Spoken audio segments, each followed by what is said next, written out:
All We right, are I'll live. put the thumbnail up and then we started. Um,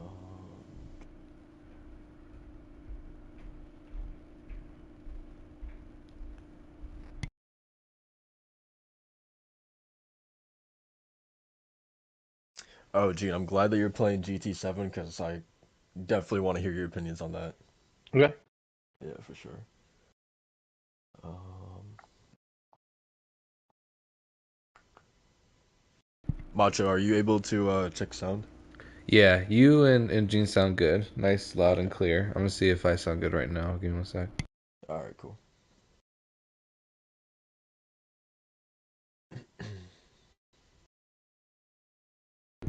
All right, we're good. Awesome.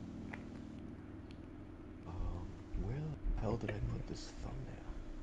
I'm finally gonna give everyone a DualShock Sense a worthy game of streaming here. Oh yeah, not FF14. Yeah, not like that garbage Soul likes to play like Last of Us 2 or Mass Effect or anything like Hey man, at least those were fun to look at, unlike Were they really? FF14. That Were they that one really? time that you played it. Were they really? I don't know. I had a hard time looking at your character. She looked busted. Sir, she look good. Are you kidding me with the purple hair? Come on, man. Wait, I thought yours had silver hair. I thought you were trying to do like a Siri. Oh yeah, my first playthrough, yeah, she had silver hair. The second one, Okay. she's had purple. Gotcha. Yeah, Yeah, better than had to Elden Ring at least, right? Right. Oh, by the way, Walt's not here, so yeah, Elden Ring's trash. It's not game of the year. He can't say nothing. oh man. Which, by the The way, so you were gonna talk about Elden Ring last week, and we totally forgot to touch on that. Yeah, I guess I can. You know what? Let's actually start the podcast and then we can get into it. Cause yeah. So yeah, let's just start. Guys, welcome to the 61st episode of the DualShock and Sense Podcast. I am your host, Soul, the connoisseur of anime waifus, joined as always by we're actually missing we're missing one of our hosts, but we got one still here. We got Macho here. How you doing, man? What's up, everybody? Yeah, I'm doing good, bro. I'm doing good. It's been a good week. It's been a surprising week too. I'm excited to talk about the things we've been playing, things we've been doing, slash watching, all that kind of stuff. So, but yeah, man, it's been good. It's been good. The King of Kingdom Hearts Zombies fanatic is ready for this. This is going to be a good episode. Am I right? Yes, sir. Yes, sir. And we are also joined by a special guest, Gene from LordsGaming.net. How you doing, man? I'm doing good, guys. What's up? What's going on today? Yes, sir. Yes, sir. We got as Macho alluded to, we got a lot to talk about, a lot to get through. So yeah, before we get started though, I want to remind everyone to go ahead and like, Let's comment, share the go. podcast out. We would greatly appreciate that as we continue our march to 100 subscribers. We're almost there. We're almost there. So yeah, that would be greatly appreciated. So yeah, without further ado, let's talk about the games that we have been playing for this past week. Gene, why don't you start things off for us since you're the guest? What have you Yes, been playing this sir. past week, man? Yes, sir. I'm still playing Gran Turismo 7. I like what they've done with the campaign. They did this thing where you have your classic license tests like you did in Gran Turismo of the past in Gran Turismo 2, and you have your traditional campaign where you unlock cars and unlock races, and it moves you back and forth between them because you need to have a certain license to go to a certain race. And then they added the cafe element, which when I saw the state of play for Gran Turismo 7 and they showed the cafe off, I was like, well, that looks boring as hell. That's not what I'm going to be doing. I just won't play that mode. But it's baked into the campaign, and it's actually really nice. The cafe is just kind of another part of the campaign that tells you, okay, now we're going to be racing in Japan, and you're going to be focusing on front wheel drive Japanese cars from the 80s. Or today we're going to be racing in Japan, and you're going to focus on the all wheel drive cars or four wheel drive cars of, like Subaru and Nissan. Or we're going to go to America, and you're going to race muscle cars. So that's what the cafe side of it is. And It feels like a really big game. A lot of the microtransaction stuff was overblown. You shouldn't be buying cars. There's no reason to buy a car. Um, since we've been in the kind of like a pre-connection, talking, checking mics and everything for about 15, 20 minutes now, and I've unlocked 3 cars. There's absolutely no need to go and buy cars. You just unlock them. It's not a big deal at all. I think a lot of that stuff is overblown. But yeah, that's what I'm playing. Nice, nice. Yeah, I've kind of been talking about it on the podcast as a game that I like in the near future I really want to kind of like dip into that GT world and actually play. It would be my first one, I think. Just because like I a few weeks back closer to launch I was watching like Super GT live stream like just some races and like Oh, it was really fun just like watching him, just like compete in those races and stuff like that. And it actually like sold me on the game just watching like pure gameplay, on wanting to pick it up at some point. So yeah, it makes me happy to hear that you're having a great time with it and that the microtransactions aren't as intrusive as maybe it was made out to be, closer to launch. So yeah, I'm definitely excited to looking forward to getting into it at some point. yeah, and it can be what you want it to be. It can be a collectathon campaign where you're unlocking all the cars. You can do the multiplayer competitiveness, or maybe kind of what more of you're talking about is you can turn it into a real racing simulation game. One of my best friends built a racing sim rig in his house, and he's playing Gran Turismo and F1, and you can really turn this into a sim, or you can make it a more relaxed, more approachable experience depending on what you're into. So I love how versatile it is. I love how much content is there, and there's 745 cars to unlock. There's a lot to do, and I think a lot of people will get turned off, and this may be what's leading to the microtransaction thing. A lot of people are going to get turned off with this is not something you're going to beat in 40 hours. This is not something you're going to beat in 50 hours. This is probably Yeah. going to be a 120-hour game to unlock. I think the end goal is to unlock all these cars and complete the campaign. So, and I think that's what is turning people off, because they want to rush into it. They want X, Y, and Z car. So then they start going out and buying the cars and go, oh my God, it costs so much money. Well, just play the game. Yeah. Yeah, for sure. Are you finding it, you use the word approachable. Are you finding it sort of like as, I don't know what's your like familiarity with the franchise, but are you finding it that it eases you into the experience, or was it just like it just like drops you into the deep end? It absolutely eases you into the experience. And the license test teaches you the the mechanics of how to efficiently race a car. There is the simulation stuff, then there's Midnight Club, and there's everything else in between. And this kind of gets you, through the license test. It walks you through the basics of racing. Yeah. Yeah, that's awesome. Yeah, I mean that's music in my ears. That's exactly what I wanted to hear as someone who has really never, not even like dabbled into this franchise. So yeah, that's great to hear for sure. Mhm. But yeah, man, that's awesome. I'm really looking forward to getting into it. Is that all that you've been playing this past week? I've watched during the E3 events last year.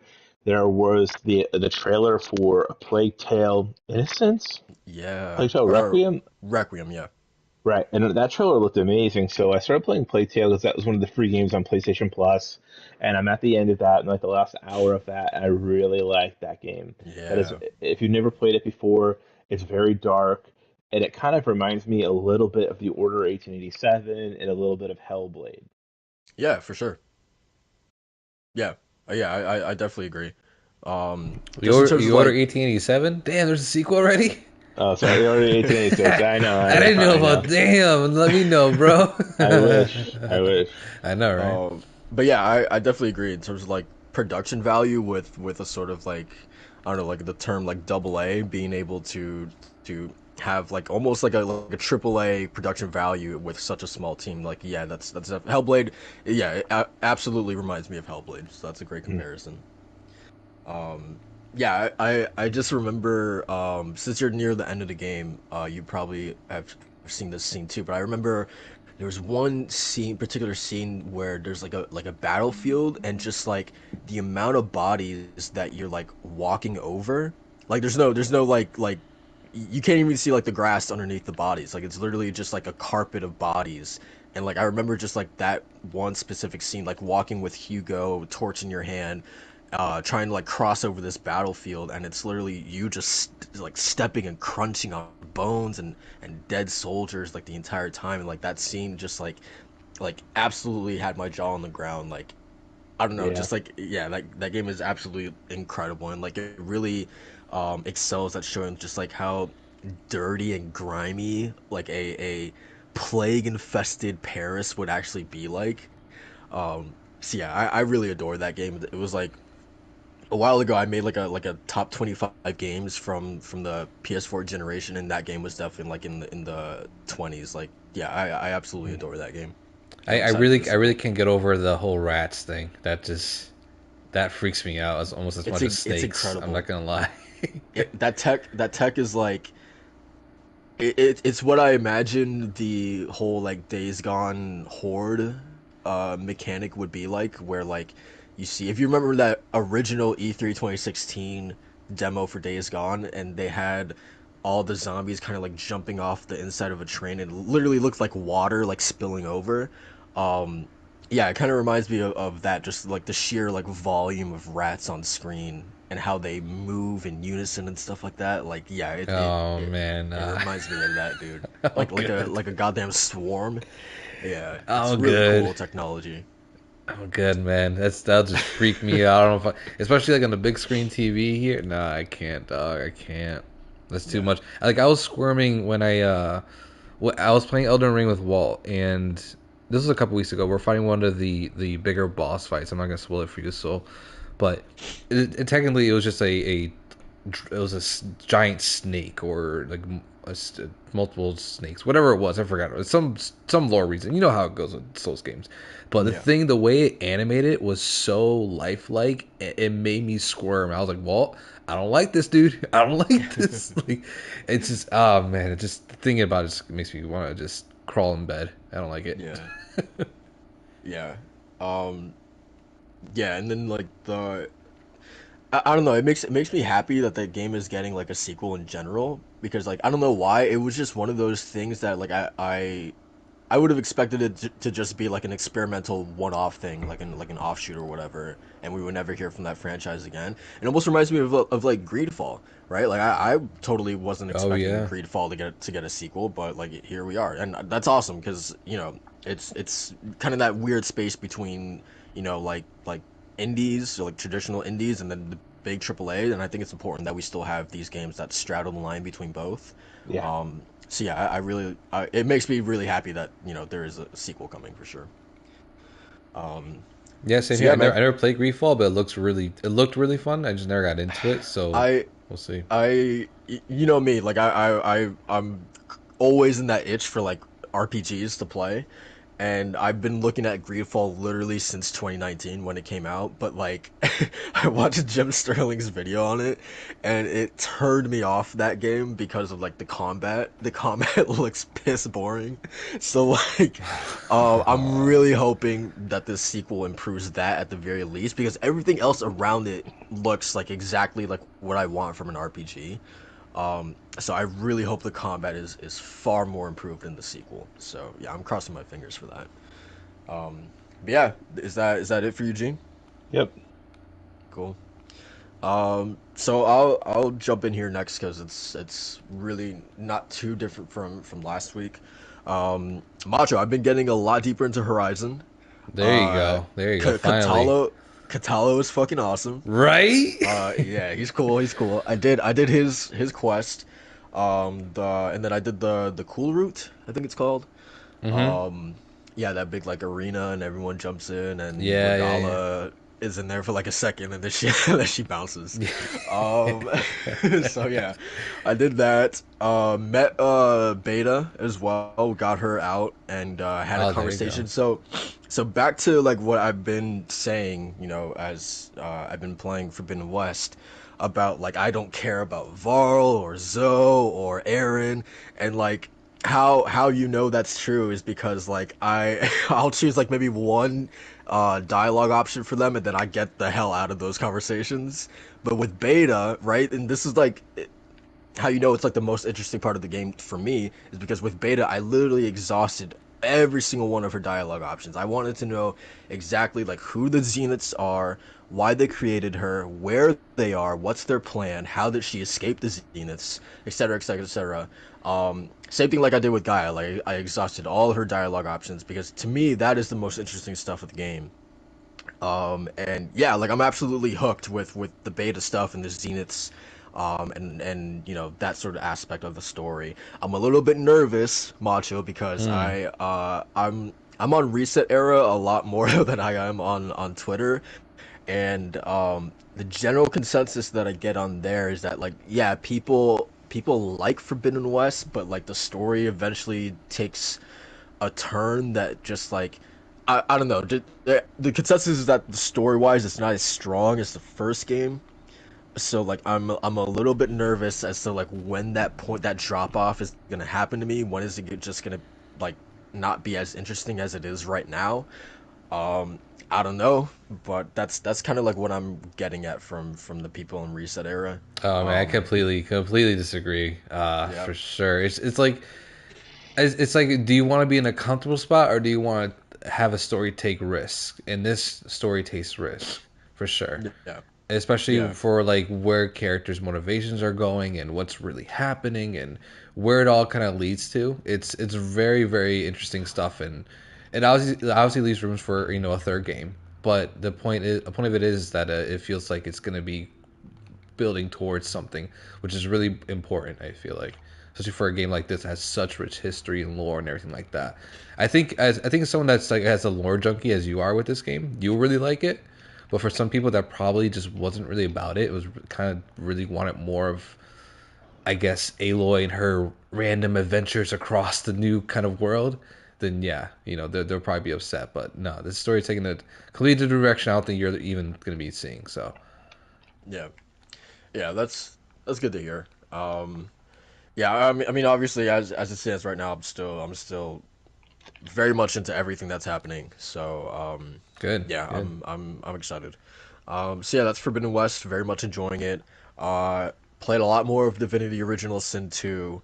Um, Macho, Nice. this game's soundtrack is fucking fire, man. It is a Oh, don't tell me banger. that. Oh, It don't is tell a me banger. that. Every time I step into the main tavern in this town that I'm in, I'm just bobbing my head, man. The song like the songs in this game are so catchy. They're so good. I gotta send you some of them because they're really fun. Yeah, man, Um, do it. That's rad. yeah. So I think this is kind of an extension of last week where I said I was basically locked out of like multiple quests because like my persuasion ability wasn't high enough. So like I literally couldn't lie to any of these motherfuckers. So but so I finally was able to do some quests to level my character up to get the persuasion. No, actually what I did was I respec my character. I cheated. I respec to get my persuasion up to like level 4. And then I went back and was able to do like those few quests that I was locked out of. Yeah, yeah. And the thing is about this game is that like you have your persuasion, but also you have like a kind of like sub persuasion like underneath that. And what I mean is that like you have your wits, you have to level up, intelligence, strength, memory, you have to level up as well, like individual like skills. So it's like you have your persuasion, yes, but how do you want to persuade the specific character? Do you want to persuade them in a strength way, right? Like, do you want to kind of like bully your way through them? Do you want to be smart? Like, do you want to persuade slash wits with them? Do you want to intelligently persuade them, right? So, Oh my yeah, so gosh, there's a lot so of you depth to this. yeah, so you can't just be good at persuasion. Like you also need to make sure that like your intelligence, like do you want to specialize in intelligence or do you want to specialize in strength or finesse? My character is specifically good at finesse and wits, so every time when I needed to persuade these specific characters to continue these quests, I always went wits or finesse. But yeah, it's incredible how much opens up to you when you're able to just lie to everyone.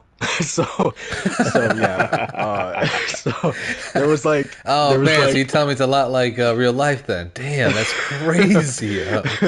there was this one uh quest, like kind of like a main quest where like I'm trying to find like a teacher to teach me how to control like my magic abilities and stuff like that. And there's six possible people that you can actually go to master this magic.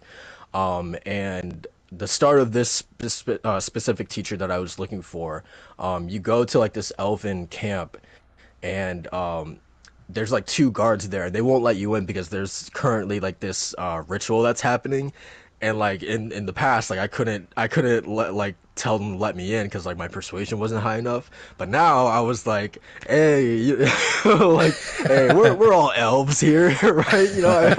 You should let me in, right? I'm kid, right? Wow, you play the And race card. That's wild. I absolutely did. I absolutely did. And they're like, and you know what? They're like, you know what? Yeah, you're right.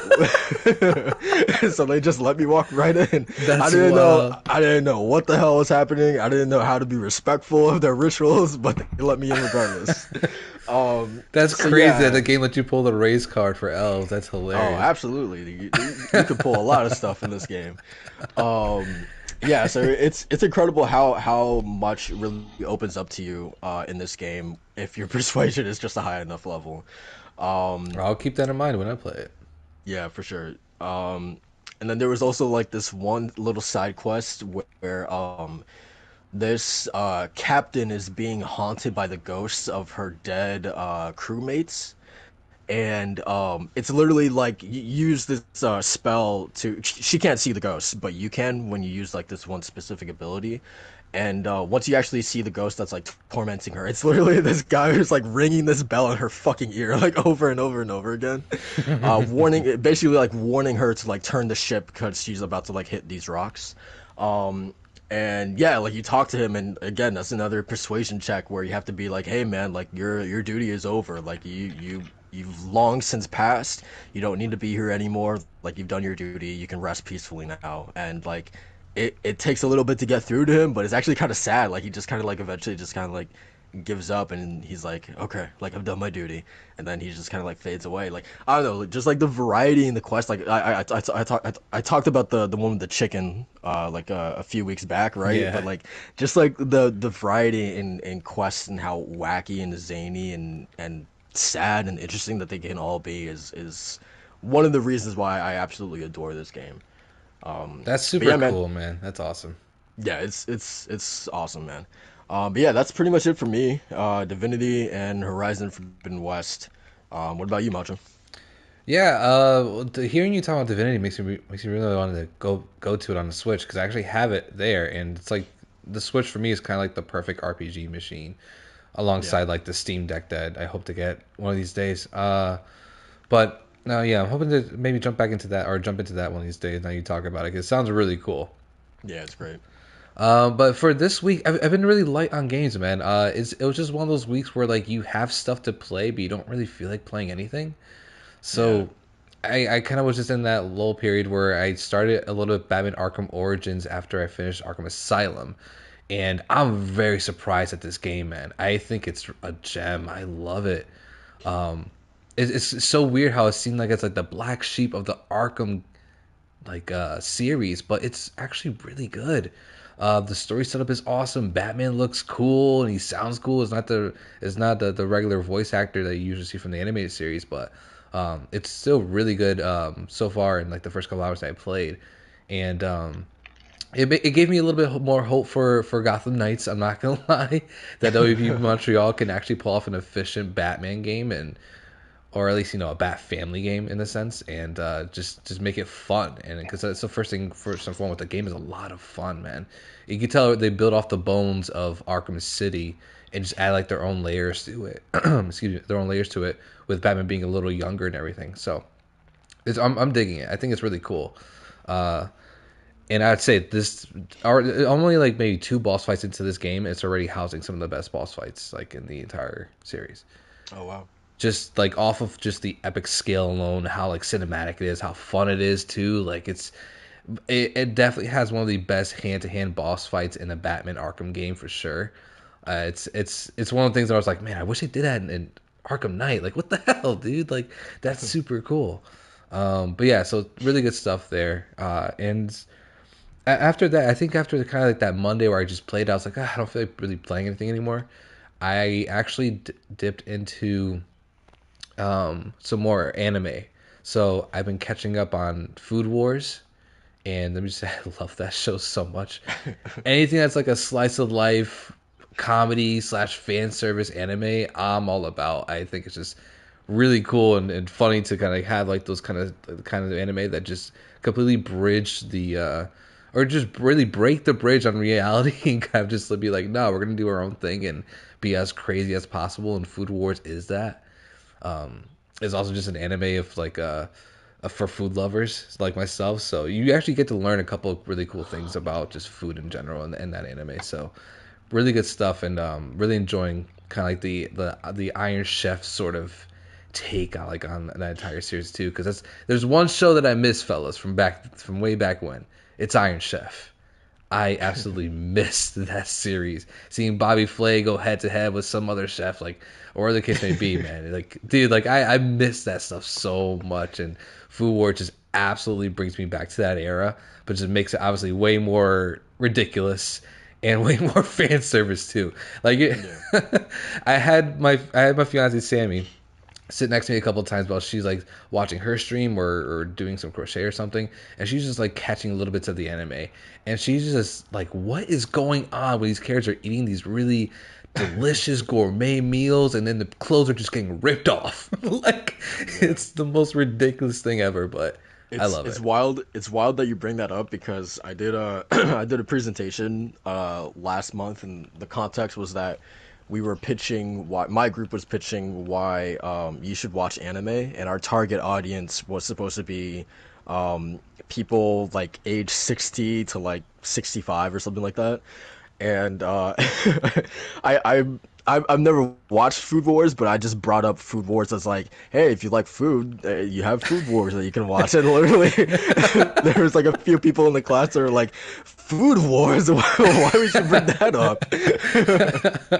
But it's like actually really legit. It is an anime for food lovers, which is why like it got so popular, because especially during the time of the pandemic, right? I think there's data even showed like a lot of people tuned into the food channel when the pandemic was happening, because that's like a sort of shared love between everybody. And it's kind of the same thing with Food Wars, where like you have this shared love of food, and this anime takes it to completely new heights, and while being a little more informational as well, like you actually get some more tidbits on like French cuisines and obviously Japanese cuisines and stuff like that. But it's really cool to kind of like see the main character Soma go through this period where he's really cocky. He's like, oh, I was born in a diner, and not born in a diner, but like he was growing up working in a diner along with his father. So like he has all this experience, but he doesn't have like the wisdom and sort of like the expertise that these other students may have that he's learning from. So it's really interesting to see him go from really being really cocky and kind of overconfident to being more humbled and way more receptive to like new techniques and new styles and everything like that. So it's really cool stuff. It's an anime I definitely recommend. And then after that, I'll watch Spy X Family and see what people are talking about with that one, because I heard that was really good too. So Yeah. but yeah, that's about it for this week. I've just been kind of binging Food Wars every time I came back home, so that's about it. You know, I have a funny Batman Arkham origin story. Oh, go for it. I loved all the Batman Arkham games. I played them all except for that one, and I was a big NeoGAF user at the time when the game came out. And right before the game, like the week of the game's launch, there was the launch trailer thread, and the very first post is someone spoiling the ending. Oh. And like they thought that they were like doing us a favor by telling us a character that's in the game. Dude, really? Completely oblivious to them spoiling the ending of the game. And see, that was the reason why I didn't get too much into the story aspects. I know Soul may or may not play it, and it's really cool, like that reveal. So I won't. I know what it is already because I already seen like all the spoilers, but still, it's like that sucks, dude, because that's like such a good like reveal too. And I never bought it or played it. For that for reason. that. Yep. Yeah, I hear you. I hear you. It was the same thing with me for Last of Us 2, where like I just Ugh. couldn't get myself to really play because I saw the spoilers. So, And so, someone in our community ruined The Last of Us 2 for me, and I will never forgive them. Was they're just being an oh Xbox troll on man, Twitter. They were intentionally just kept spamming the in our community, and just like so annoyed with them. I hate them so much. damn man, that's just those spoilers, man. I can't I skip was them. excuse me for this, but I was in my head. I was thinking of a way to kind of incorporate Xbox ambassadors into that. So, No, Oh, they are an Xbox ambassador, all right. no. let's not get into that. Let's not Yeah, get into nah. that. That's messy territory right there. Let's not get into that. But yeah, man. So let's get into some of these topics. Hmm. And thankfully, Xbox ambassadors is not a topic this week. Thankfully. Yes, thank you. So, all right. So we have a lot to talk about. So let's start small and sort of work our way up. First off, God of War Ragnarok. Sort of after the Starfield and Redfield and I was about to say You Redfield. did it again. Redfall. God damn, dude. Those names are just like the most generic goddamn video game names ever, man. Um, it's like Godfall. If you have fall in your name, man, it's just generic, man. God damn, I Um, gotta change the title of my book, so come on, man. hey, man, I'm sorry. That's not gonna sell. If you have fall in it, that's not gonna sell. But yeah, so after those two games got delayed, also we had Tachia this week got delayed as well. But yeah, so after those two games got delayed, sort of the big question, like everyone's eyes started pointing towards God of War as the most likely to get delayed next. But then on Thursday, we actually had Santa Monica update on or put out onto the blog post over I believe 60 accessibility features that they will be implementing into God Yeah. of War Ragnarok, Hmm. and at least to me, I don't know how you guys feel, but this sort of feels like the rollout or like the marketing cycle for this game is starting. So with this sort of blog post with the accessibility features, does this in any way, like, are you guys on the God of War Ragnarok coming out in 2022 train now, or are you guys still thinking it's going to be delayed to 2023? How are you guys feeling about the release date after that Thursday? Yeah, Gene, go for it. I want to hear what you had to say on this one. Um, I was always 50-50, and then I saw the job posting that they're hiring a brand manager to oversee the launch of God of War Ragnarok, and Right, they posted right. about that on LinkedIn. And then I was 60-40. It was going to get delayed because they have a summer break at Sony. There's Memorial Day weekend. There's Fourth of July coming. Very soon, it's going to be kind of out of a window to make it out this year. And I just thought that they would keep this job posted for a month. It would take a month to hire a candidate. And I didn't think that this person would be caught up to speed in time for this year, for a launch this year. So when I saw that posting, my brain goes to, okay, this is probably the first quarter of next year. But then with the accessibility options launched, and I'm kind of on the fence about the accessibility options. When the same exact accessibility options that are in God of War are in The Last of Us 2, and it was one of the very last things they did to get the game out the door. Right. And it was Yeah. some of the battles, the very final battles they were fighting. The game's done, it's localized, it's ready to go. And these accessibility features are things that are constantly layered on until the game goes out the door. So the fact that it's there and it's ready, like that tells me it is coming. But then the whole point of that blog was like all the accessibility features we have in God of War, we have in this God of War. So it was National Accessibility Awareness Day, and you very easily could make the case that they're just using the pre-existing stuff that they've had. There's already been a lot of criticism about the game not looking like a brand new experience. There's been some criticism about that. So like, it's clear, very clearly in the same engine, the same shell, the same kind of game that we had previously. It would be so easy to carry those accessibility features over to this title without having any sort of impact on the game or that having any real meaning to the game. My guess is that if this game does not make it this year, is they looked at the reception of Elden Ring and they looked at the reception of Horizon and said, we have to kind of scale back some of the hand holding in this game and we have to redesign some things. Or maybe they're listening to some of the feedback that it doesn't look like a true sequel from some people, including David Jaffe, the original creator of the franchise, that it doesn't look like a true sequel yet in terms of what they've shown. And maybe they're like, let's make a little change. Let's go back and add something. And infamously, one of the very last things they added in the God of War 2018 was that recalling the axe back to you kind of mechanic.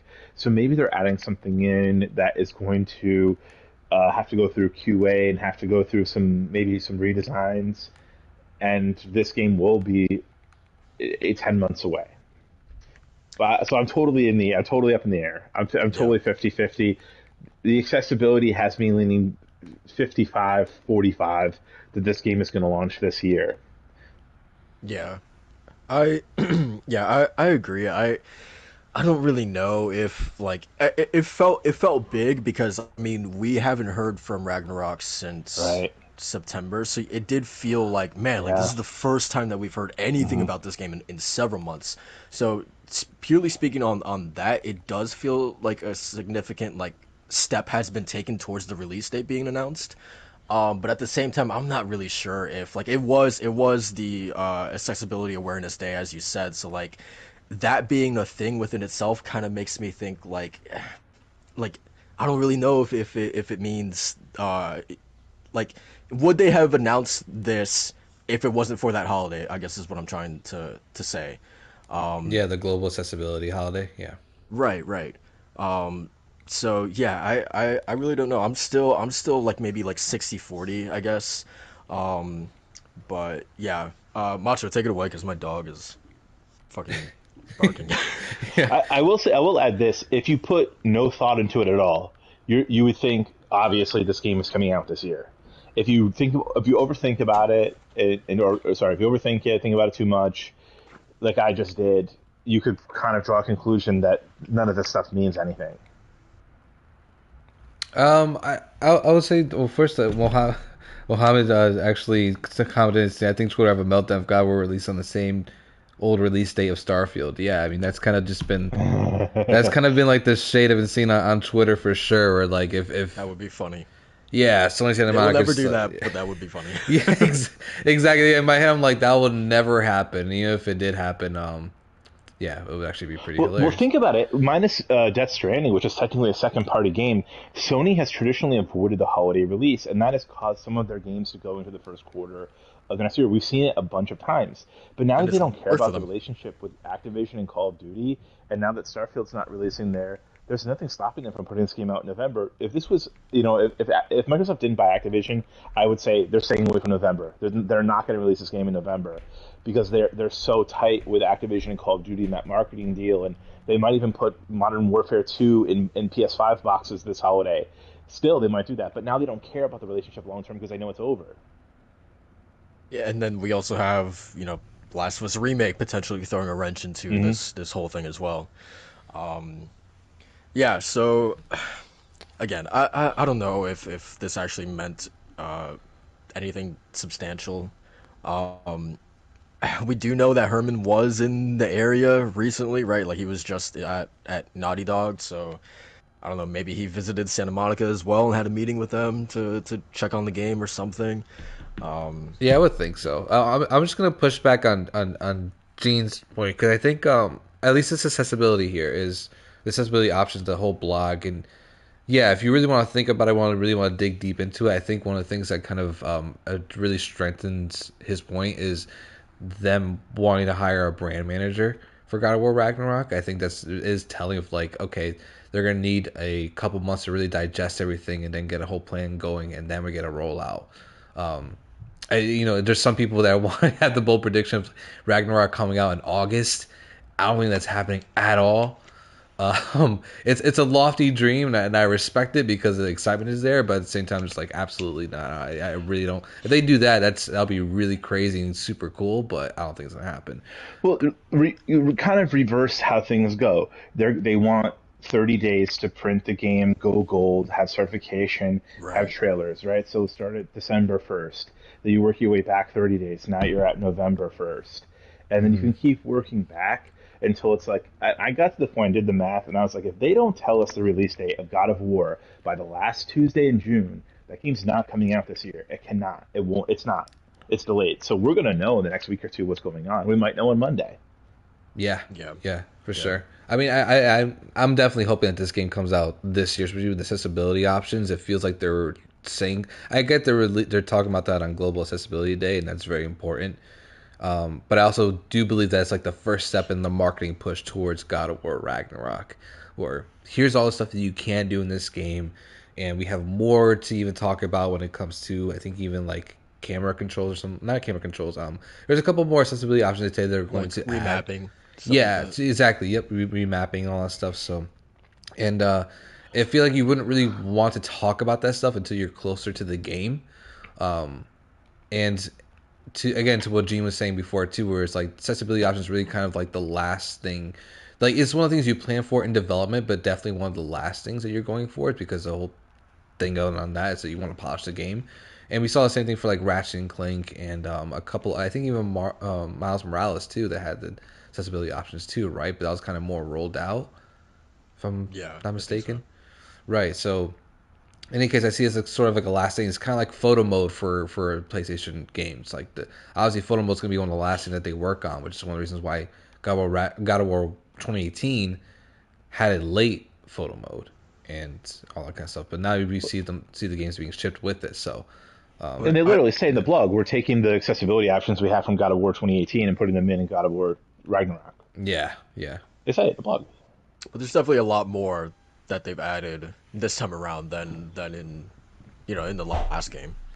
for sure, for sure. So I mean, Um, if I'm banking on this game releasing, I would say November, sometime after Forspoken. But it'd be or weird. It'd be weird to kind of see it come out in December though. or actually, I think to that point, Gene, they're taking like what they had in God of War 2018, specifically the PC version, because I don't remember like hardly anything this substantial in like the game that I played in 2018 on my PS4. It was definitely not in the first release. The Right, accessibility options were added over time, and I think they're specifically saying everything we have in the PC version of God of War right, 2018. right. Okay. Um, yeah. So yeah, I don't know, man. I'm still iffy on it. The whole and we've talked about this before, Macho, but the whole conversation about the game not looking any different or it being quote unquote DLC or whatever is such like I Hmm. roll my eyes at that because like I just played the Arkham trilogy and like the like from Arkham Asylum to City, like that's still like City is still very much building off of the foundation that was left from Asylum. Like Uncharted 1 through 3 is very much the same way. Like all BioShock 1 to BioShock 2, like et cetera, et cetera. Like name out an example. Like all these games are really just like building off of the bones of their predecessors. So I don't know why people are expecting a sequel to be a literal reimagining like God of War 2018 was to God of War Ascension. Like that's just not realistic to have that every single time with like at the end of the day this is a sequel. So like I don't know what people are expecting, to be honest with this. Yeah, Just it's the not like vibe we that have a I get. huge generational leap either. It feels like either. So Right. Right. The vibe that I gotten was that Sony is getting a higher level of criticism now, and I felt that starting with Death Stranding, is that everyone says how great Sony is and how great their games are. That I just think that when it comes to review time, that a critic score, everything's going under a microscope with them. Yeah. Yeah, for sure. Um I can agree with that. Yeah, yeah. especially with Um Horizon Forbidden West. Like it feels like that game got a lot more criticism than warranted. But yeah. Hmm. that's my opinion. Um but yeah, man, that's God of War Ragnarok. We will see what happens. I agree with Gene that I feel like we're quickly approaching June, man. So if we don't hear anything within literally I would say within like that first week of June, then that like 60-40 becomes like 30-70, I think. Yeah, Um Yeah, you so I know. took the calendar and I kind of, how we've traditionally hit milestones with games that we've known about, and people saying this game coming out in August. We missed that. It's not coming out in August, and for this game to even come out this year, they definitely have about 3 weeks to tell us, Yeah. because it's got you're going to go through the marketing cycles. They're not going to. This is a huge budget game. They're not going to surprise launch this game on us. They're not going to give us a 30-day warning. There's going to be a 6-month marketing beat, and if they're going to start that during the Jeff Keighley Game Summerfest thing, great, fantastic. But they're not going to have much of an opportunity to have a 6-month marketing beat after the third week of June. Honestly, and I don't know how likely this is, but I feel like I could see a possibility where they treat this like and obviously Ghost of Tsushima is a different matter entirely because that game did not come out in 2019, but where Sony had like a tease of it at State of Play, right? They showed like the first minute of like that trailer, and then they showed the entire trailer at the Game Awards, the I think like the next day or whatever in 2019. I Mm-hmm. could see a possibility where Jeff Keighley has his Summer Games Fest thing or whatever. They show like I don't know, a quick tease of Ragnarok, and then the full gameplay presentation or trailer or whatever they decide to show happens at a June showcase or something like that. Um, yeah, I don't know. I could see something like that maybe happening, um, but who Yeah, knows? I agree with you guys. Where like if we don't hear anything soon, it's kind of like this game is definitely 2023. Yeah, But for sure. especially if you don't hear anything in the next couple of weeks, which I fully expect a PlayStation showcase of some kind within the next couple of weeks. I I'm don't. torn. I'm torn. I I cannot definitely do. tell if they're going to give Geoff the Last of Us collection, whatever it's going to be, and they're going to give Geoff the God of War stuff, I and don't know, man. then they It have was a Soul's like I nothing. remember we talking about with Soul before. He was like, they're not giving Jeff all that. They're not. There's I no would be way. shocked. I would be shocked. But at the same time, like, well, does the Games Fest even like bring in the same amount of people that the Game Awards does? Because it makes absolute sense to put it on a stage like the Game Awards because that's like everyone is literally watching that. But at the same time, everyone literally watches a PlayStation Showcase as well, right? Like you still get like just as many eyes on that as you would as the Game Awards. But I don't know about Summer Games Fest. If Games Fest brings in the same amount of viewers as the Video Game Awards does at the end of the year. Um, I mean, if so Sony shows their face, then it will get the views. But I think for them to have a showcase, I think that requires 20 games at least. A state of play would probably require 12 to 15. And you have the Last of Us stuff, you have surprise PlayStation Plus updates, you have God of War, you have Stray, but then what else do you have? And I think it's pretty obvious that Geoff has Stray, and it's pretty obvious that he has at least one Sony first party thing. So who knows? I don't know what Sony has up their sleeve for them to have a showcase. So you could do Deviation Games. Their games started in 2018. They're now a multi-studio company. There's like 750 people working there. They've had just tremendous growth. Um, I don't know. I don't know what else you can show. If I had to guess right now, I would say that Geoff gets the two games and Stray, and then there's a PSVR showcase, and that's it. Then there's a September state of play. I mean, honestly, I think what's most likely is that we get the classic September showcase, like we've had the last 2 years, and June we get a. I guess in my ideal world, I would think they do a war focused state of play and a Final Fantasy 16 focused state of play, and then the big showcase happens in September. Yeah, I mean, I'm still banking on a June one, just because in the later half of the year we can get at least for the middle of this year we can get updates on stuff that's coming later half of the year and for stuff that's on the horizon. So in my mind, it comes down to God of War, The Last of Us remake, if that's really a thing, Factions 2, Forspoken, Final Fantasy 16, an update on some of the China Hero projects. I think what was the other one, like Project Eve or something like that. Um, Yeah, that. Yeah, and then and obviously the one Lost that's Soul aside. yep, that one too. Lost Soul aside, so like there could be like some substantial updates on those games as well that I think people will be really excited for. on top of like any sort of third party dealings that they may have that's not Square Enix.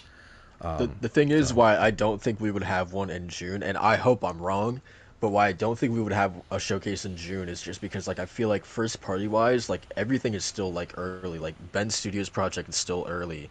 The London studios, like they just had, I believe, a job listing recently that like fully confirmed that their new IP is going to be fantasy. And we've known for a while that it is an online PS5 game.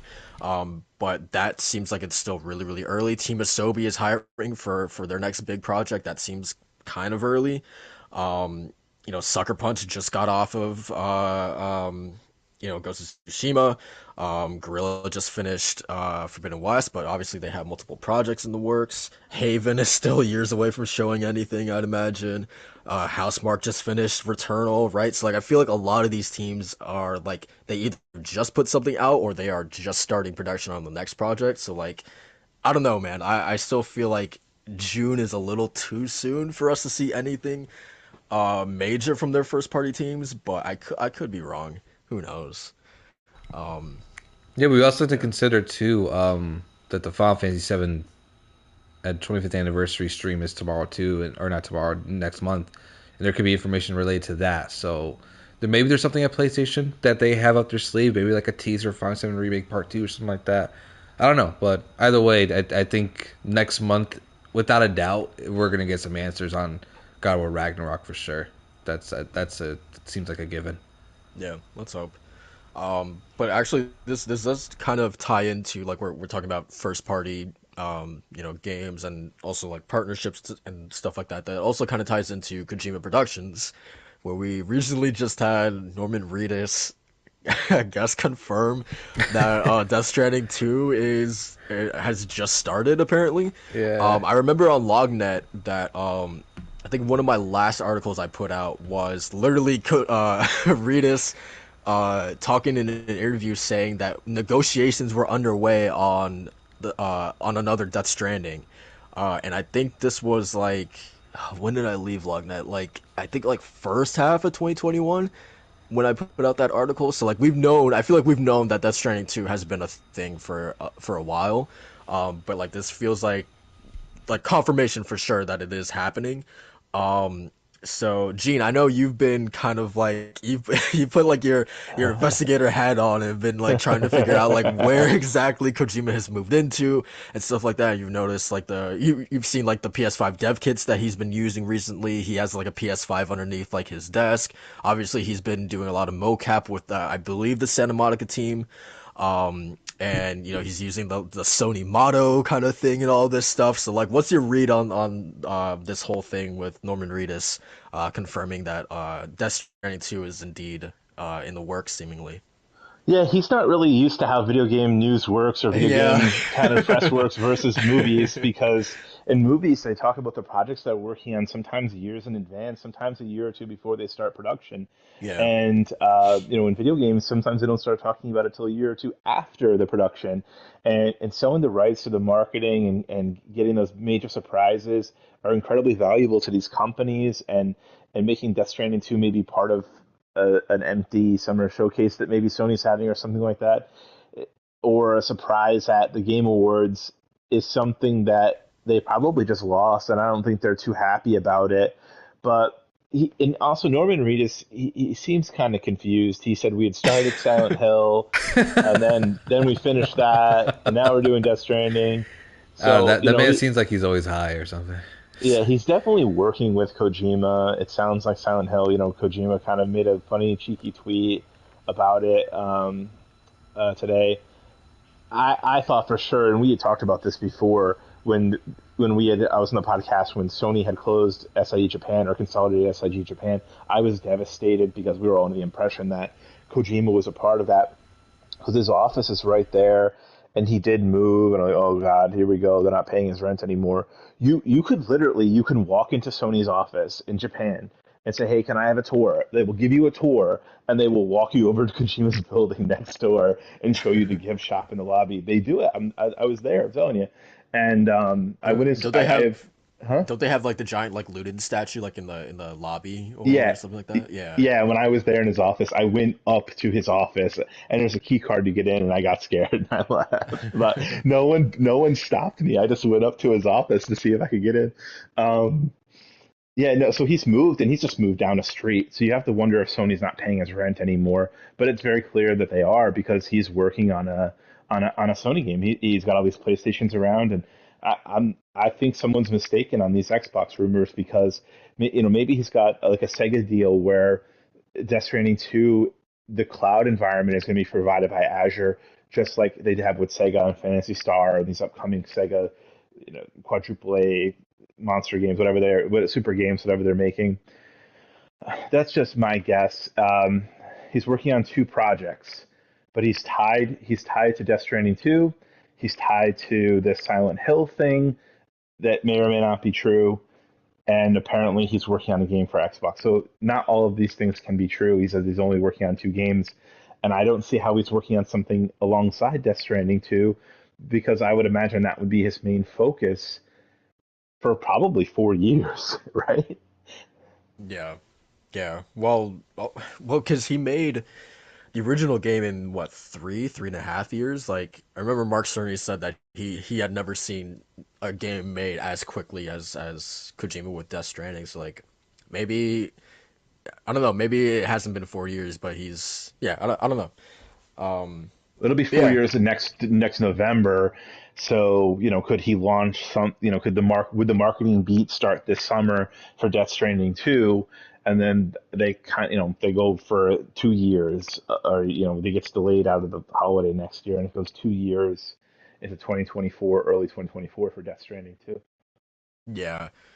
And actually, I think it was Summer Games Fest last year, um, when the director's cut was announced. I don't know if you guys remember.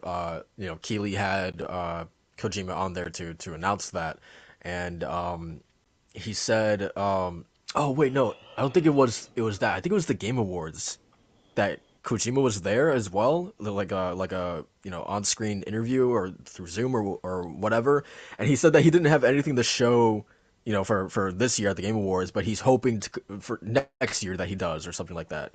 So, yeah, I do wonder if we get that announcement like then maybe or something. I don't know. And a November 2023 Death Stranding 2 release date is 4 years. Yeah, So if you're ambitious, you can start your 1 year marketing beat by announcing the game at the Game Awards this year. yeah, yeah, I could see that. But Mata, what about you, man? What do you think about Death Stranding 2 being confirmed? I know you played it recently, right? Yeah, I played it, I think, last year, the beginning of last year. I definitely picked it up on PC to take advantage of all the bells and whistles, since I was a new PC like adopter since.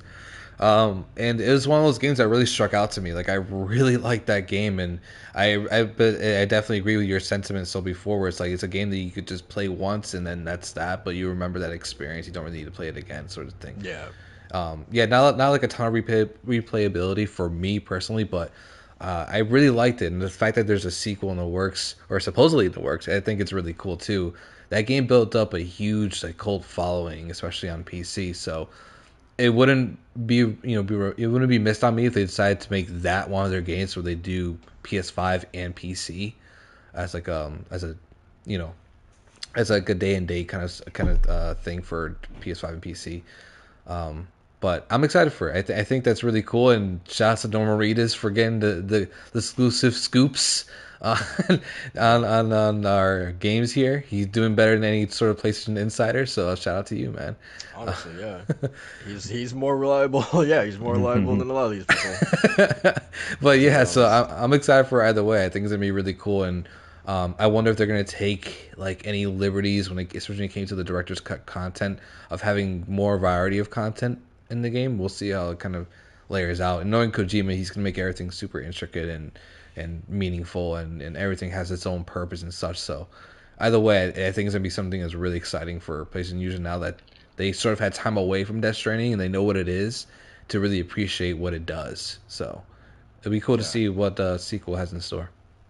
yeah. I'm really excited to like, now that he is fully developing a game like, you would have to assume exclusively for PS5, meaning that it's not, something that like that was on like last gen hardware, right? Like this is a game Yeah. built from the ground up on PS5. I'm really excited to see how he utilizes the DualSense specifically, because it's gonna be really really crazy and out there. Something that probably no developer up to this point has really gotten out of the controllers. So that's one thing I'm specifically like really excited to check out. Yeah, Um, that's why I was waiting to play Death Stranding PS5, but it just took quite a while to actually come out. So I just ended up getting on PC. But when I heard that the director's cut on PS5 does include DualSense implementation, there is a part of me that does want to pick that game up on PlayStation just to see how that feels, because that game alone is just really immersive. So having the DualSense would just be kind of like awe. Like I'll be in awe, honestly. yeah, for sure. When do you think we can expect this? If you had to guess. Oh, I mean, man, it might sit alongside stuff in late 2023, early 2024. Because if we're really expecting Spider-Man 2 to come out in 2023, is there any other game that we're expecting out of that year to come out other than that sequel? Spider-Man 2. Yeah, Spider-Man 2, yeah. Yeah. Um, I don't know what else we have in the pipeline for Spider-Man 2. If God of War gets pushed back to 2023, that can definitely kick off the year for PlayStation, and then Spider-Man 2 can sprinkled out throughout either summer or the fall. I can see Death Stranding 2 being kind of in that round too, as being like the holiday release for PlayStation 5. But let's see what else comes out too, because I'm not really sure what else is in the pipeline for next year. So we're still trying to Right. focus on what's coming out 2022. But I mean, yeah. possibly God of War Ragnarok might be there as well. Yeah, exactly. So I mean, we'll see. But I think this could be sprinkled into 2023 if it's possible. Yeah. Because obviously Death Stranding wasn't made during a pandemic. Death Stranding 2 more likely was. So Yeah. we'll see what kind of effects that kind of has. But I would say late 2023. Yeah. So I don't know if this is like an old picture, but Kojima yesterday posted a picture with him and Norman Reedus. Yeah, it's an Uh, old picture. it's an old picture. Okay. Yeah. Weird that he just like randomly just like posted it Is it yesterday. the one with Mads Mikkelsen and No, no, no. It's the one with him with Negan's bat. Oh yeah, yeah. No, I think that was the tongue in cheek one that Gene was talking about, where he's like, that's like one of the funny. Oh, Yeah, because gotcha. yeah. Okay, that's funny then. That's really funny. Yeah, that was definitely subliminal messaging, like Norman Reedus. Yeah, yeah. That he's about to kill him Yeah, for doing that. yeah. Um, He's about to bash his brains, man, for sure. yeah, for sure. Um, all right, so Gene, while we have you here, um, I wanted to get your opinion on EA. EA is apparently looking to sell or merge. Oh God, yeah. Yeah, so like, what the what the hell is going on, man? With, like the industry consolidation. Like, obviously, we just had the stuff with Square Enix, like a few weeks ago. Obviously, Bethesda and Activision. Ubisoft is looking to pair with a firm, right, to kind of prevent someone from coming in and doing a goddamn hostile takeover on them. And now we have EA. We're apparently in talks with places like Amazon and Apple. Um, I think Disney too was in those talks. and Disney, right? Yeah. So like in your opinion, like why is this all happening? I have to be careful about what I say. Okay. He knows Uh, something. He knows something. it's not that I have to be careful about what I say based on my 9 to 5 job. Um, Okay. uh, it's very clear that Apple's trying to get into the video game market. Oh yeah. It, and they're probably in on some of these other acquisitions.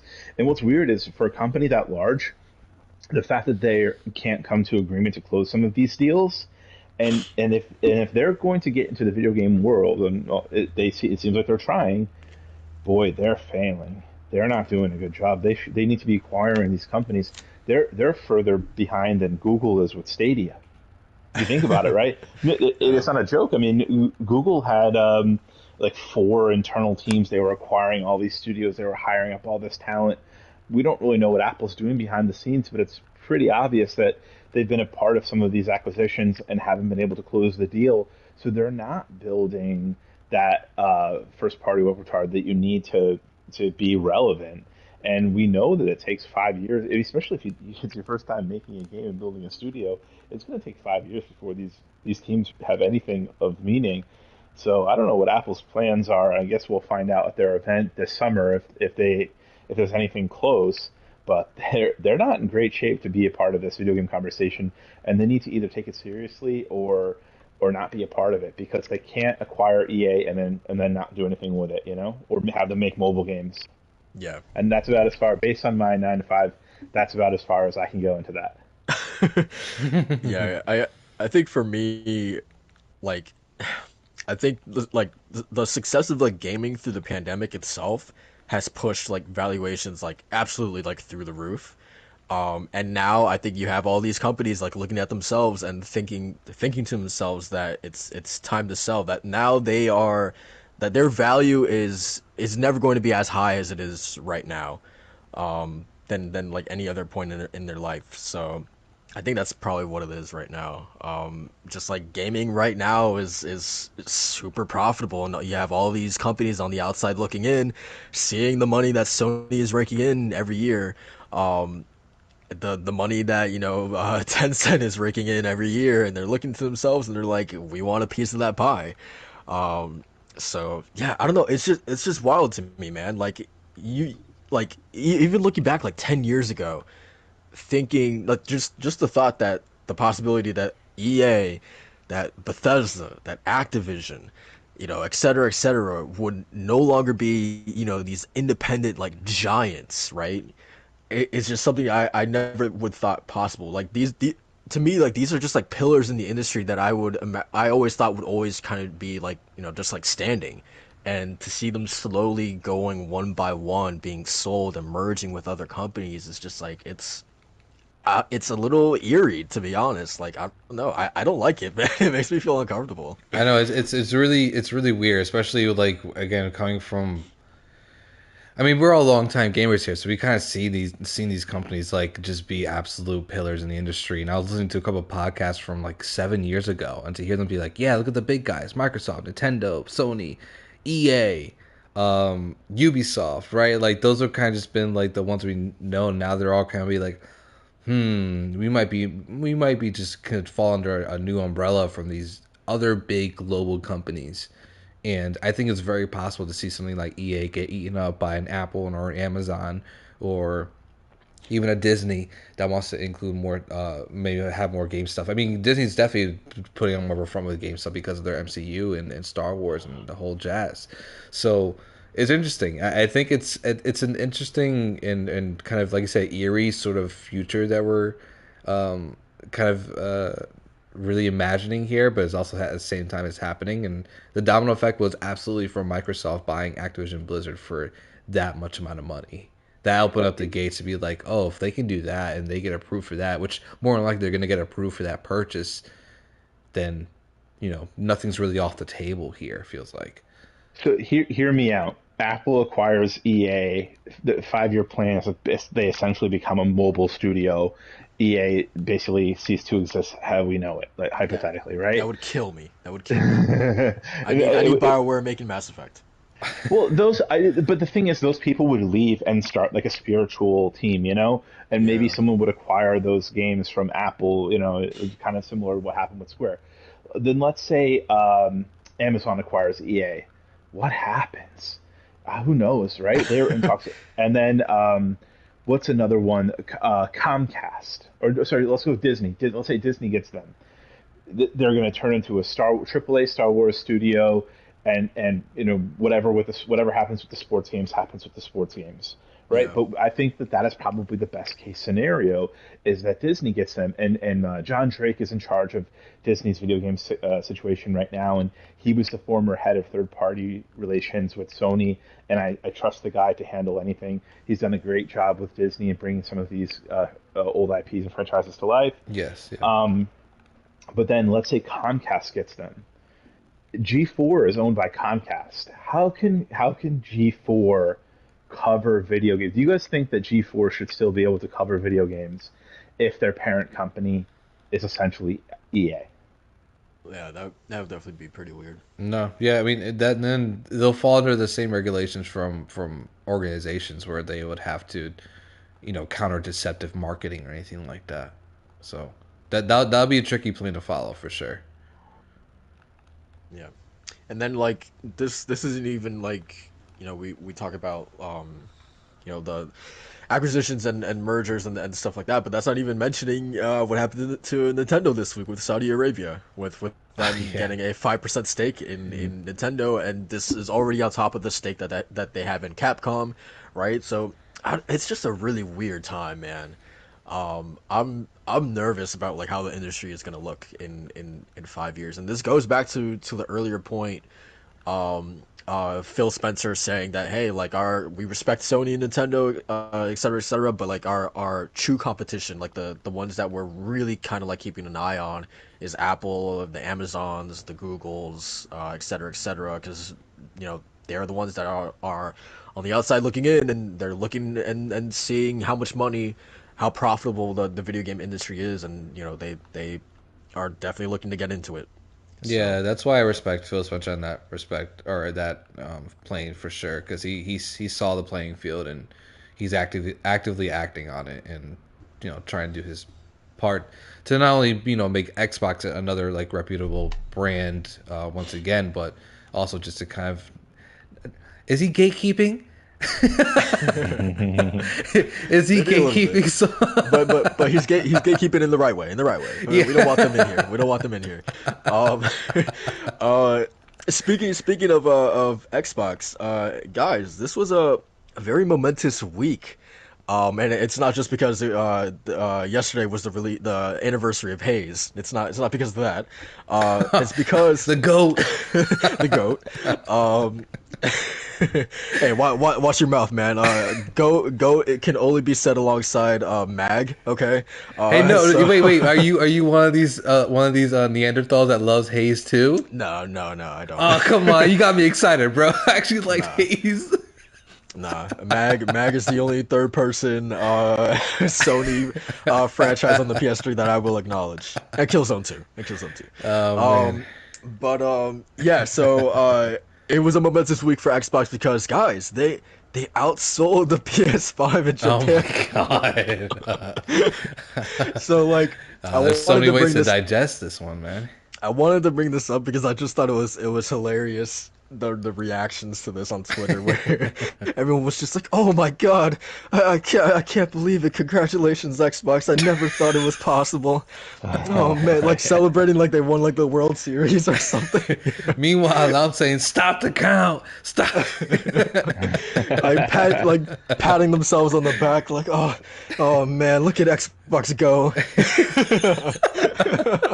My favorite is like, oh, this is because all the work we did with Yakuza, and like, Yeah, what I yeah, want to know is, dude, did they realize that Yakuza, like a Dragon or Yakuza 7, came out like a year and a half before on PS4 in Japan? I yeah, wonder if that game is even localized on Xbox. yeah. I don't know. Yeah, I don't know. It's just funny. So I have the total sales here. The Series X sold 6,120, and the Series X sold 105 units. And then the PlayStation 5, both the disc and digital, sold 2,963. So like, I'm just a little bit taken aback that like the bar is 6,000 units for Xbox, and that's like a celebratory like number.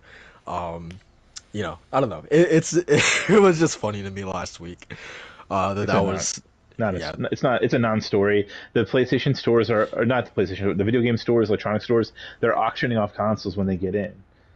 They're not yeah, auctioning off Xboxes. They're auctioning off PlayStations. yeah, They were auctioning off the OLED Switch, but that's over with now. You can just go in and walk in and get one in Yeah. Japan. Yeah. I saw some number like the lifetime units that the Xbox has sold in Japan is something like 2 million, I think. Yeah. Where Yeah. where the PlayStation 5 already like alone has like 1.2 million. Yeah, it's Yeah, it's the small beginnings, right? Like it's people are gonna frame this as this is where the upper projections, This is it. This is the first step. That's what I hate. That's what I hate. The first step, exactly.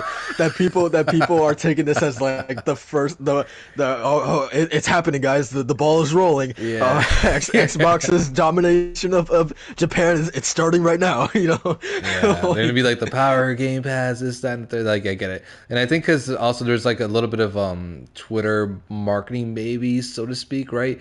Because I saw a couple of tweets saying like, wow, there's been like an abnormally a lot of Japan related tweets on Xbox Series S and them getting an Xbox Series S and stuff like, so they're kind of like that excitement around that.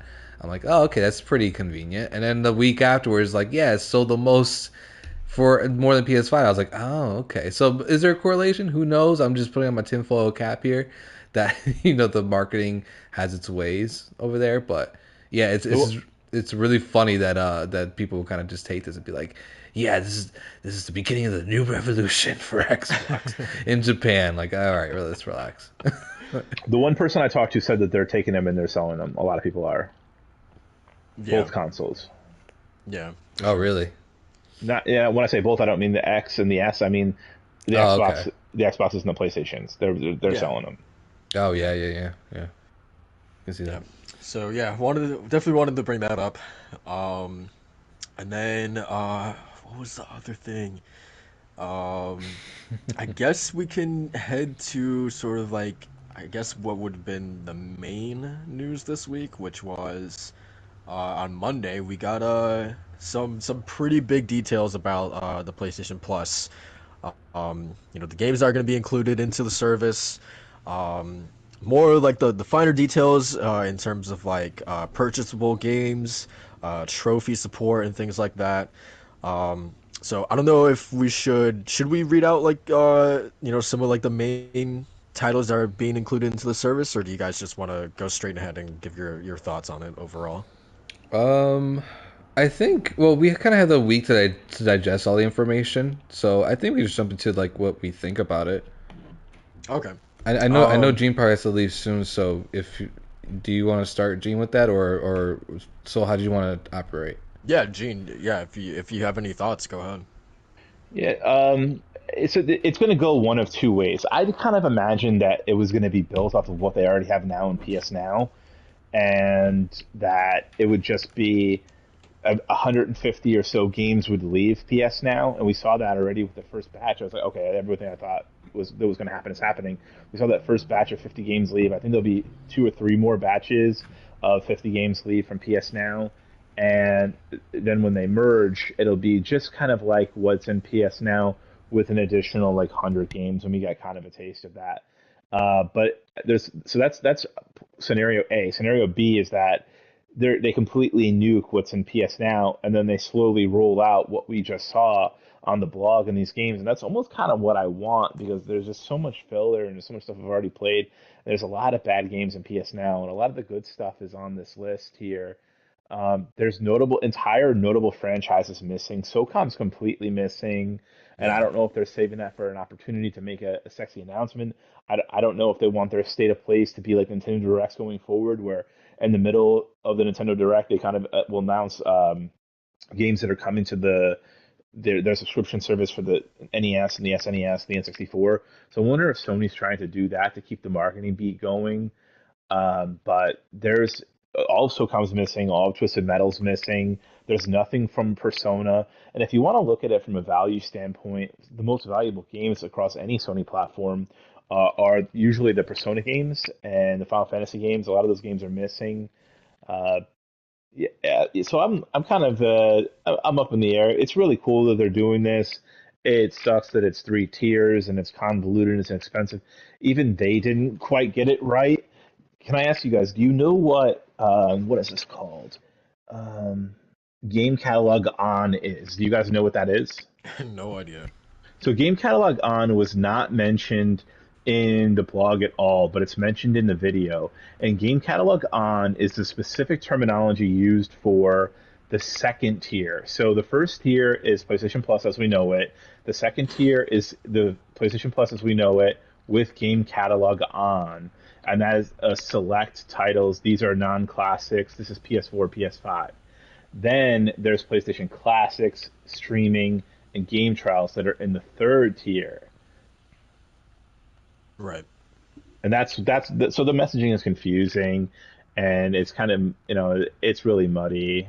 But I like that they're doing it. Trophies are cool, and the games are cool. So hopefully they can get better and bring in SOCOM, bring in Twisted Metal, and bring in Persona and Final Fantasy, and those like really iconic PlayStation franchises. There's no Gran Turismo games, and it feels like they're intentionally leaving out Gran Turismo because they don't want you to stop playing Gran Turismo 7.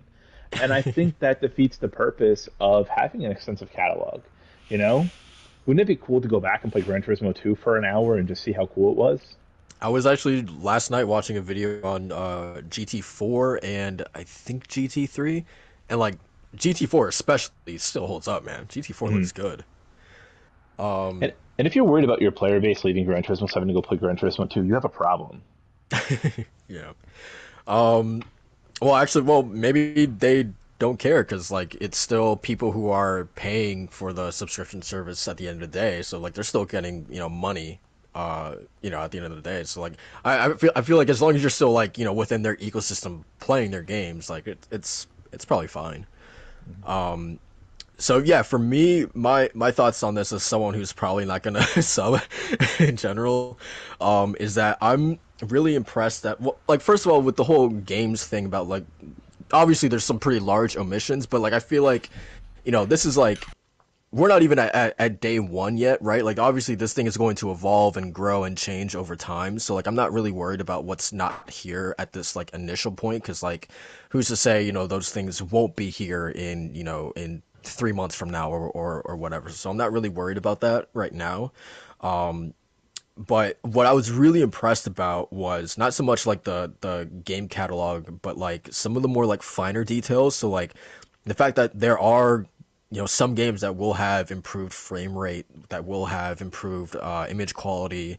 I really did not expect them to sort of like honor games that you have purchased before, or specifically, so like if you own some classic PS1 and PSP games, you can still access them even without a sub. I think that's pretty cool.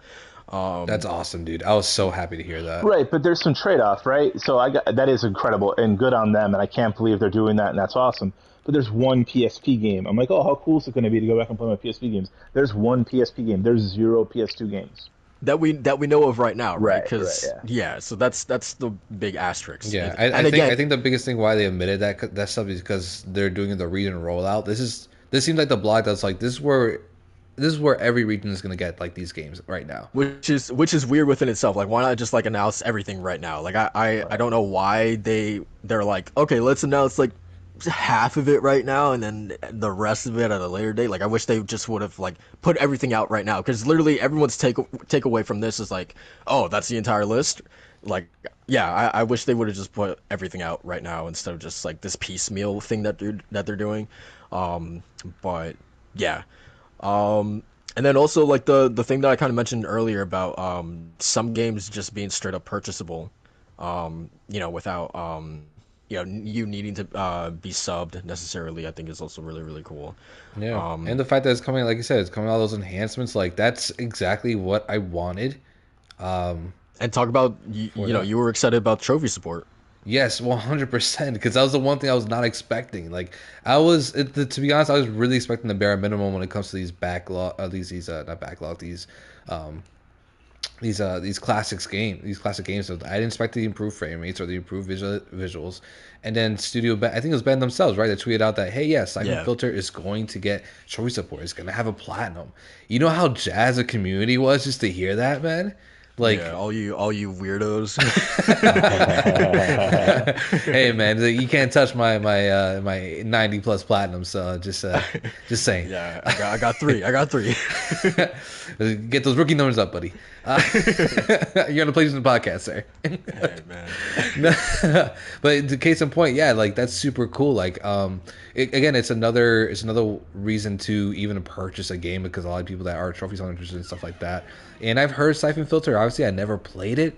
The fact that it has trophies and achievements like that, that's definitely incentive for me to even try it out, and especially on top of like the improved frame rates and the visualizations and all that stuff. And At this point, like if they are going to be the if these first party classics are going to be sort of the catalyst for future classics that are coming down the line, then that makes me really excited for stuff like Final Fantasy Tactics or even Dissidia or Parasite Eve. To me, like the gambit is now open, but of course a lot of games I am talking about that I am excited for fall under Square Enix, and I said before that it'd be so unpredictable what kind of decisions they decide to do for their classic games. So, but other than that, just the idea about it is just really like making me really jazzed for other stuff too. Because now I'm thinking about Sly Cooper, or I'm thinking about the God of War games, and all that kind of stuff. So, I really hope that they just do it justice. And so far, this seemed like a really, really good step forward, and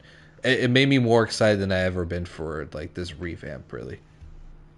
Yeah, and I think that's like the important distinction is that this is just a step, right? Like Game Pass wasn't like what it is today on day one, right? So like I feel like we like need to give it some time to evolve and get allow it to get to that point.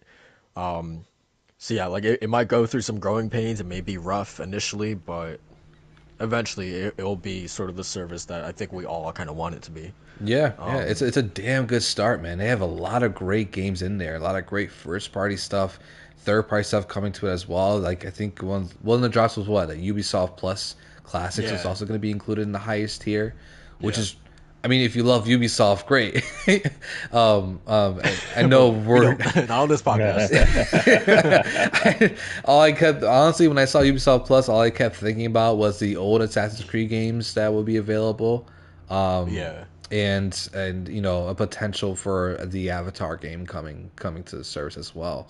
Um, yeah, we'll see about that because they said before that first party is not going to be day and date, and then that ties a lot with Nintendo's mentality of never really discounting their games, where they see their games as such high quality, they people work so hard on it that why would they want to discount their games? And to me, it's the same thing with PlayStation's mentality. Our games are so high quality. They've been working on with so many people and they work so hard. Why would we put it in a day one service? That doesn't make any sense to us. But for third party stuff, definitely we're going to drop that back. It's not just having a game exclusive anymore. It's also having exclusive in your service. So we'll see that. yeah. We'll see that kind of digest for like the future of the service. We'll see. But either way, I'm excited. I'm really excited to see what they get, and I just really really want to play these classics on my PS5 with like enhanced to the brim with new trophies and everything. That has me really jazzed. I'm excited to see how this evolves over time for sure. The Ubisoft Plus thing was definitely a surprise. I'll definitely admit that. But like even with that, like you mentioned Assassin's Creed, um, and why I probably won't be subscribing to this in general is because like Assassin's Creed is a perfect example. It's like they released the Ezio collection like in 2016, so like to be frank, like a better version of those games exists already. So if it's just like the original versions of those games on the service, then it's like, that's one example of like why I wouldn't, sub to that service. So I do hope that like in cases like that they do include like the remastered versions of these games and not just like I don't know, like the OG versions or whatever. I don't know. Maybe it's probably going to be like a case by case basis, but Maybe. I mean, because we did see like as far as the games that they are bringing in that are classics, quote unquote, they're just the PS4 versions of those games. So yeah. like the Jack and Daxter collection, I think Dark Cloud 1 and 2 as well was also included in that. Yeah. So I would assume it's the same thing, especially since those remastered versions are definitively the best versions of those games, Right. more or But then, less. So also then again, there's some titles that will have improved frame rate and more and higher image quality as well. So like, maybe that alleviates that problem that I have as well. yeah, Um, which is also why like when I go to like Square Enix games, I'm thinking about that. I'm just like, man, I just see Square Enix is doing like we're scrounging for money. Let's re-release Parasite Eve with like it's quote unquote enhanced stuff and keep the same frame rate like we did with Chrono Cross. Um, so I have no idea what's kind of in their pipeline, but I hope it's what I want, but we'll see. So yeah, for sure. All right. So that is that for the service, and I guess the last kind of topic that we have for today, and Guys, it is time. I named this podcast. It's time for your yearly Silent Hill rumor, honey, because it is it is that time again. Just like Bloodborne, man. It's that time again. It's that time of the year. So oof, where do we start with this one? So VGC I think kind of kicked this off this past week, saying that Konami is planning not one, not two, but three Silent Hill titles. So first off, we have a Silent Hill 2 remake developed by our favorite development team, Bloober Team. And then Man. the second one is a smaller Silent Hill title by Annapurna Interactive, and this one would be the episodic short story one that I feel like we kind of been hurrying for a few years now. I feel like that one's kind of been kicked around, specifically a episodic Silent Hill game. And then the last one is the sort of what I would assume to be like the big one, a new mainline Silent Hill game. And then I guess the other kind of negative information was that Konami was planning to be at E3 last year, if you guys remember. But then they had like a last minute kind of change of plans and they pulled out. So yeah, what is everyone's? I feel like this is a classic case of like, and Masha, you say this all the time, where there's smoke, there's fire, and I feel like this is definitely like a big case of that. Like we've been hearing about Silent Hill for like I feel like the last 2 years. Obviously, we had that mess with Abandoned last year, with that being possibly Silent Hill and whatnot. But even before that, we've been hearing Silent Hill and Kojima being associated together a lot. So, and then obviously Konami and Bloober partnered up last year to work on something Silent Hill related. We had Silent Hill skateboards being released. I believe Dead by Daylight even had like a crossover with Silent Hill. So like, I don't know, man. It's very obvious to me that yeah, something is happening with Silent Hill. So, what is everyone's thoughts on this? What's are you guys excited for the possibility of Silent Hill coming back? Konami's back, baby. Konami's back. Hey, the Ninja Turtles thing, you know? And, dude. The Yu-Gi-Oh card game that they released like last year, I think too. Like that did really well for them. Yeah. I mean, I say that in a joking manner, but it really seems like Konami is back in some form of glory, especially with their classics and everything. I mean, I've been kind of riding the Konami train just for the fact that I've been playing the Castlevania games, so I've been on that ride for ever since the end of the Castlevania show. Just kind of been a fan of that. So to kind of see them bring back these classics and also seem to have some of revitalization with Silent Hill because they see people are hungry for it and they want more from it. And they have the ability to be different from their competitors, which is happens to be Resident Evil and sort of like this indie horror scene you see on PC and stuff like that. So Silent Hill definitely has a name that just reverberates around the industry, and I think ever since Kojima was having his name tied to one, along with Norman Reedus, and then the whole PT aspect, that was kind of just a cult hit for the PS4, and being that demo, which it's cool stuff, man. I think what we're gonna get is we're gonna get inundated with Silent Hill stuff, and everybody's gonna hate it now. That's what I think.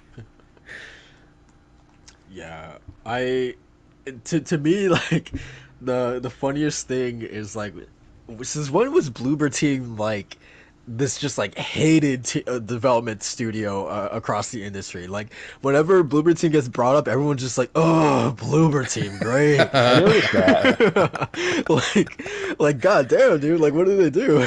Like I don't know. I think it's one of those things where a lot of gamers that played the medium, you can have some form of reaction to it, and some of that reaction was extremely negative. Yeah, for sure. I'm sure you've seen what Gene Park said about the game Right. on Twitter. So there's that aspect of it, and then there's others that people that love horror and love what it actually did. But I can see why it can kind of trigger some people, and it's not in the sense of not being a troll, but just really trigger like some bad memories or bad situations, bad experiences. So Right, that how it tackles mental illness is Right. not the best. right. And again, I can't really speak on that because I don't know the full extent of it, but I have seen people's opinions and back up with evidence, stuff like that, and it seems pretty damning. But again, I think it's one of the things where you have to play the game to really understand it. Yeah, and it's also like I feel like when we're talking about a game that's as iconic as Silent Hill 2, you want that. Well, first of all, there's obviously there will always be a camp in these situations that don't want that they want those games to be untouched, right, forever. They don't want anyone to really go back and do anything with them. But Right. then you also have a camp which I think is very justified in you want sort of if not like the original developers to handle the remake, you want sort of like as close to it as possible, right? So like you Resident Evil 2 remake, right? You want Capcom to handle that remake. You don't want anyone else to do that. Final Fantasy Absolutely. 7 remake, right? They took off CyberConnect originally, right? And then Square Enix was like, okay, let's bring this in house and do this ourselves, right? Yep. And that brought that was that turned out to be really good, a really good decision. And I think it's the same thing here with Silent Hill 2 that people want this to be I don't know, like anyone, like an in-house thing, and not like an external team, like a blooper team working on this remake. But then again, like I don't even think that team is like around anymore, right? No, they were Um, at Sony Japan and they did Gravity Rush. right. Yeah, so yeah, yeah, they can't do it anymore. Um, so yeah, I don't know. Gene, how do you feel about this in general? No, I think that we're short on high quality AAA horror games, and we're seeing increased sales with Resident Evil Village and Resident Evil remakes, and those were a lot of fun and they were great games. And I'd like to see more of that. There's really not a ton of AAA horror games. I think they come out like once every other year, and it's usually just Resident Evil. So having more of that come in is great. Um, Konami's got Silent Hill exactly where it was when it left the video game industry, and there was the Wii Silent Hill game, the PSP Silent Hill game, and the original couple of games had like kind of it had been a departure, and it was they were doing more experimental things like the Wii and the PSP. So it's great to see the franchise come back. I liked the medium, and I thought that that game was just one big homage to Silent Hill. I thought that's what they were trying to do. The way the level design is, the way the movement mechanics are. I think they were trying to make a Silent Hill game, and I mean that's what they were want. That's what their intention was to do. Is to hey, this is our take on that kind of game. Um, and but I'll give you a hot take. I think Abandon is Annapurna Really? because you have the hired Annapurna is a movie studio slash video game company, and they do some stuff on the big budget side in terms of their movies. Like they do have the backing. So if they wanted to hire an actor, and if someone at Annapurna just did some quick googling on the history of Silent Hill, and they came across this ARG thing that Kojima did, and maybe they wanted to play off of that, they would have the marketing resources to have plants back in time, hire these ARG companies. That's something that Annapurna could do, and that's something that is up the Annapurna tree of like the kind of things that they do, the experimental stuff.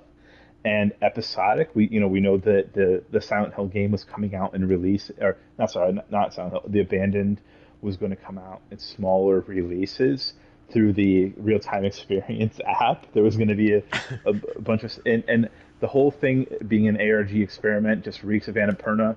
And the Shuhei Yoshida from Sony, the head of the indie experiment, he is very in touch and very in tune with everything going on in Annapurna. He Yeah. always talks about all their games, and he's kind of the one tipping me off to this because he has the two coy tweets in response to people asking him about Abandoned, where the one is the silent, he's got the hush finger emoji, and then the like questioning emoji.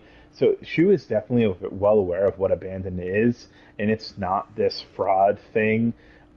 It's definitely some sort of ARG. Who is it? I don't know, but that fits in line with Annapurna. It really makes a lot of sense.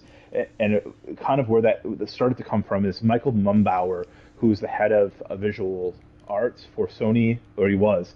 Yeah, he They was. did the cutscenes, and they're doing this Last of Us remaster. He said that he thought it was an ARG, and he thought it was a movie studio, and he thought it was J.J. Abrams' new video game studio. I hope that's the case, man, because like we had this past week, right, the whole thing about Abandon being like a scam that Right. come out, and like to me, like, I could definitely see that being possible, but at the same time, I'm just like, if it was, as a scam and Blue Box and all that was fake, how did Sony attach themselves to that? Like, how do you make that like exclusive and you put up this trailer on your channel and you sort of promote it and whatnot? How do you do all of that and not like how would you not have known that this was all like a scam and whatnot? Like I find that incredibly hard to believe that Sony is apparently like that dumb to have like the rug or like the wool pulled over their eyes in that situation, right? So like I hope what you're saying is true because I just can't believe that Sony would be tricked by this like non-existent studio. Like how is that even possible? you know? Right, and it's obvious that Sony's involved in this game in some capacity. They got the PlayStation blog page. Shu has got these coy tweets about it. They're aware. They know what it is. They know what's going on. Uh, yeah, that's you made another point that I'm kind of trying to backtrack to. So the scam stuff. The scam stuff comes out as soon as the Annapurna Silent Hill leak happens, like within hours. And then there's a satire Twitter account on video game news that just tweets out terrible jokes. It's like if I was blackout drunk and trying to make terrible video game jokes on Twitter and pretend to be a news site. And the account was created on April 24th, and their bio's like, "Sorry, last account was banned," and they had 1,000 followers when they're tweeting out these abandoned leaks. And the abandoned leaks come out within hours of the Annapurna's making a Silent Hill game. Yeah, I don't know, man. I'm sick of the whole abandoned like blue box thing. Like it's just like the marketing. Like I was totally for it, thinking that it was like a Kojima being weird again, doing the Moby Dick studio thing all over again. And then like I don't know, it's just been a roller coaster that like I've been kind of tired of. Like I feel like if we got our answers like last year, I would have been okay, but the fact that this continues to just like drag on for like multiple years now, it's just exhausting to kind of keep up with at this point. Yeah, whatever Abandon is, they obviously hit some sort of road bump in development and their bit grander plans, and they've had to delay some things because they're getting ready last summer to launch the real time experience app, and then now there's been nothing going on with that. It just now that there's two problems.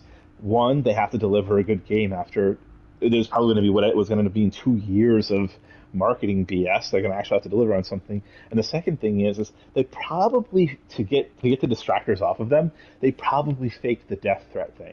They put that post out. Blue Box Studios put that post out about stop trying to dox us, stop trying to send us death threats. We're real people. They probably made that up to get people off their back. You know. So there's going to be two problems. I think people are going to look back at that and say, you created this toxic environment in the gaming community, and then you tried to obfuscate and distract, and now you've made a bad game. It just if the game is bad, they're in trouble. Yeah, they definitely have an uphill battle, to say the least. I'm going to make a Walt joke here and say, well, I've abandoned. Oh, man. But yeah, so Gene, in your opinion, how does Kojima potentially like fit into this? Do you think he's the one that's making the mainline Silent Hill game? Well, for the past 2 or 3 years, I mean, every single one of these rumors has like kind of come to fruition, right? The rumor was always there's a Japanese Silent Hill game in the works with Sony and a Japanese studio, and there's the Bloober team. And that was like a year or two before the Bloober Team Konami agreement became public, and they made a press release that they were working on an IP together. So all this stuff has kind of come, and we have the Annapurna game, we have the Bloober game, and there's still always been this. There's a Japanese team making a Silent Hill game. I don't know. Kojima is definitely making Death Stranding 2 now. It looks like. Yeah. I don't think he is. I don't know. Maybe. There was that funny picture of him with a flashlight, and he's supposed to be working on 2 games, and I don't see how he could be working on Death Stranding 2, a Silent Hill game with Sony, and an Xbox game. He's obviously not doing all 3. He himself said he was working on 2 games, so one of these rumors is not true. And the Bloober team and Japanese Sony team, that seems to be true. And You have Del Toro saying that PT in Silent Hills was 80% done when it was canceled. Sorry, I think he said 75 or 70% done when it was canceled. It wouldn't be very hard to get that over the line. It would be very inexpensive to get that game over the line and then make $200 million. Yeah, yeah. Konami already ate the 70% of the development costs, so now you finish the last 30% of the game. You put on the PS5. There's probably $100 million dollars in development costs of that. You make anywhere between $200 to $500 million in the game, and done deal. Who's not going to take that deal? That would be wild though, to like cancel a project in what, 2014, and then to revive it what, 6, 7, 8 years later. Like I feel like we've really haven't had much or too many instances of that happening, aside from like what, like The Last Guardian maybe. Absolutely, but it's why you're seeing all the remakes, because you don't have to pay concept and artists creating these characters. You just go right into the making the game kind of phase, and there's no storyboarding, there's no planning, there's no scripting, there's no writing. It's done. That's why you're seeing all these remakes happen.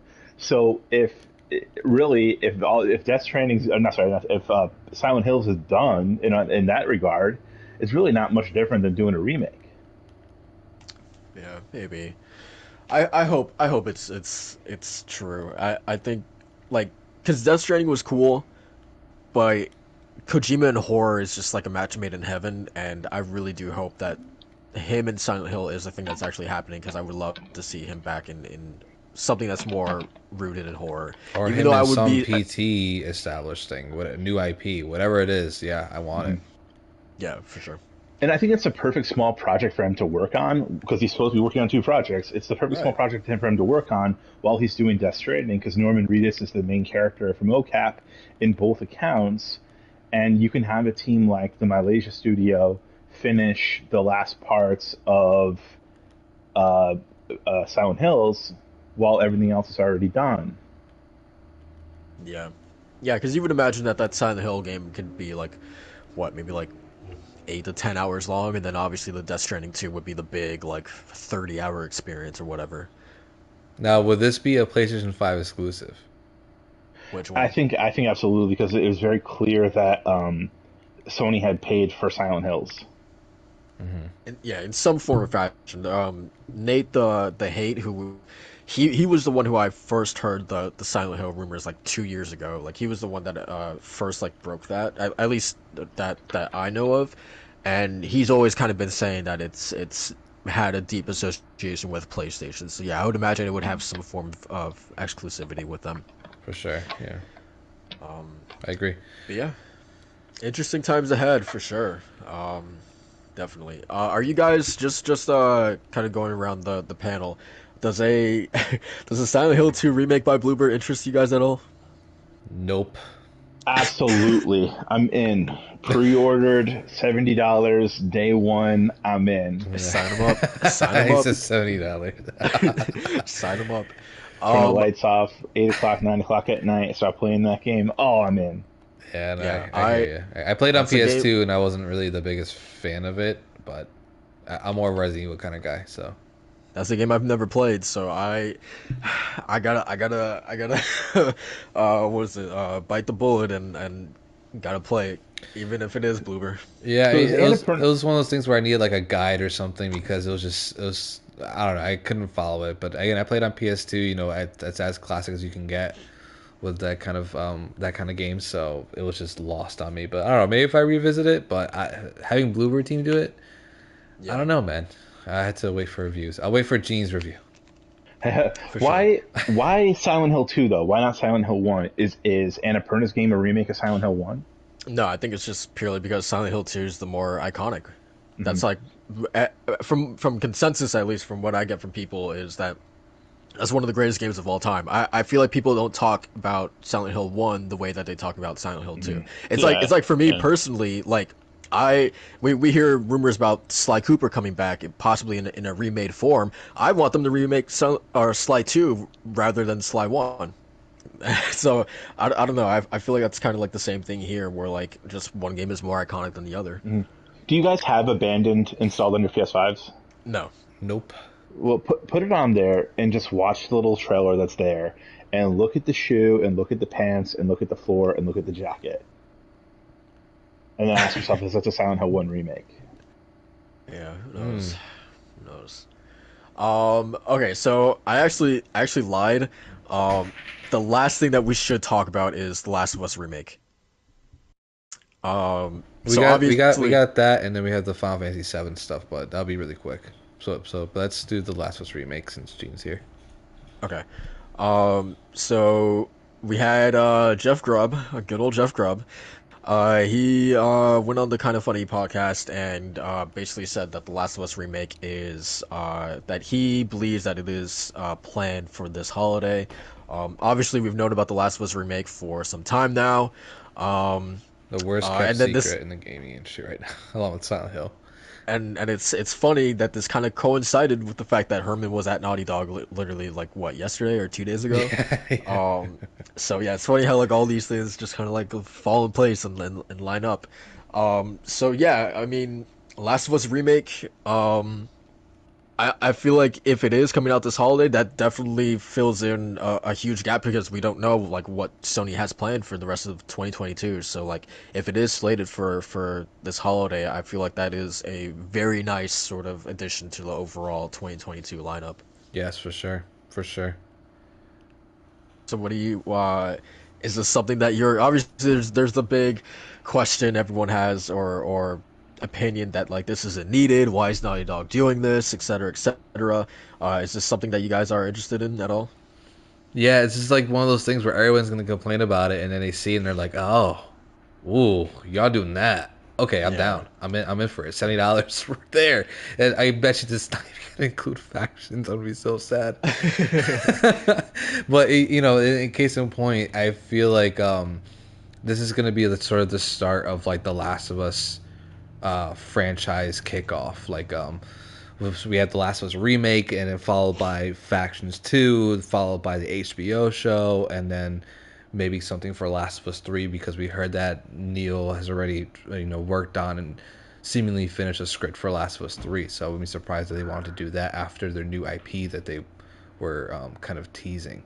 Um, I think it's super possible that we can get a Last of Us remake headed for like the at least to kick off, not kick off, but to end off the year for 2022, and that's super exciting to me. Like I would love for a Last of Us one with the combat of two, and obviously having more deliberations in the story, right? So we actually have Joel killing like the doctors at the end of the game not being a choice anymore. That's going to be deliberate, you know, Yeah. or maybe certain scenes that we've seen, have the graphical enhancements because they did do a couple of times in Last of Us 2 where they brought in Last of Us 1 scenes but redone in that whole new with all new graphics and everything. I think it'd be really Yeah. exciting to see that.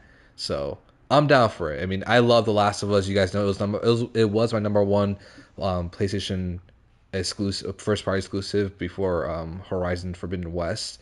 So any sort of like it's kind of remake I'm all down for.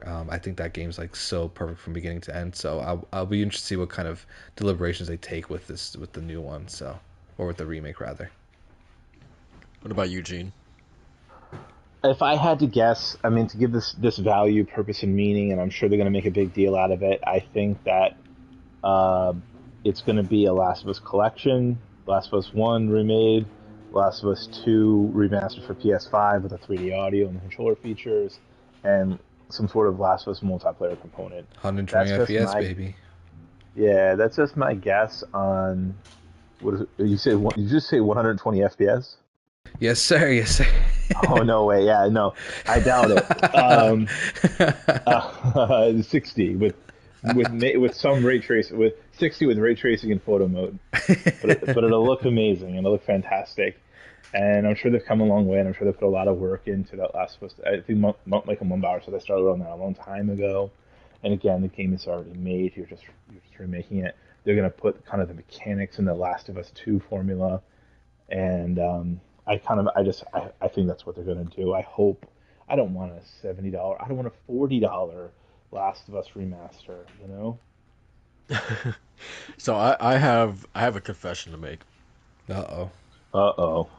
I have never played The Last of Us. No. That is not the reaction I was expecting. Wait, Well, wait, no way. Wait, what? Yeah, I have never. I mean, Macho, I talk about it with you all the time. The PS3 era was a wash for me.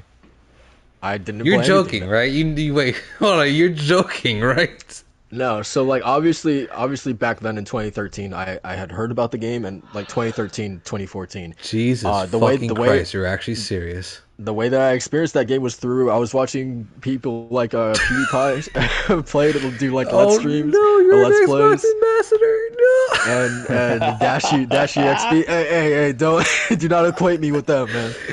No, no, yo, this is wild to me. Are you kidding me? We're a fraud. We should cancel the podcast right now. Oh man. my god, you never played The Last of Us. Are you? Yeah, This is a I've whole watched the other game. conversation. Hold on, Yeah, we I've, need I've Walt watched the on game. this I've one. watched the game. I've watched the game from start to finish like multiple times. oh my God. Yeah. So, yeah, man. So this will be. Hey, I waited what, Man. 9 years? So this is the way I'm gonna first Man. experience the game. What for a better you. way to experience The Last of Us Christ. than a remake? Now I Jesus. hope they charge you $70. And you know what? I would pay it. I would pay it. Jesus Christ. Oh man. Well, guys, it was a good run for DualShock and Sense. 61 episodes. I feel like we did really good. It's just know that the host of this podcast has never played The Last of Us. Hey, man. Wow. So My- you dove straight into the sequel. That's I mean, That's- it's not like I didn't know what was happening. Like I watched the entire first game. It's like my experience with Until Dawn. Like that was the game that I watched people stream and let's play. I'm so disappointed. Oh my God. I'm so disappointed in this man. That's wild to me. So that's a whole. Okay, we'll talk about this another time because No, we won't. No, we won't. Yeah, we will. Yeah, we will. You will be. My Sammy just handed me a note saying you looked shooketh. And you know what's the best part about this is that Walt doesn't listen to our podcast, man. So he's not gonna know about this. I can give this man a what- timestamp. I'm like, well, you got. Man, So this will remain a secret.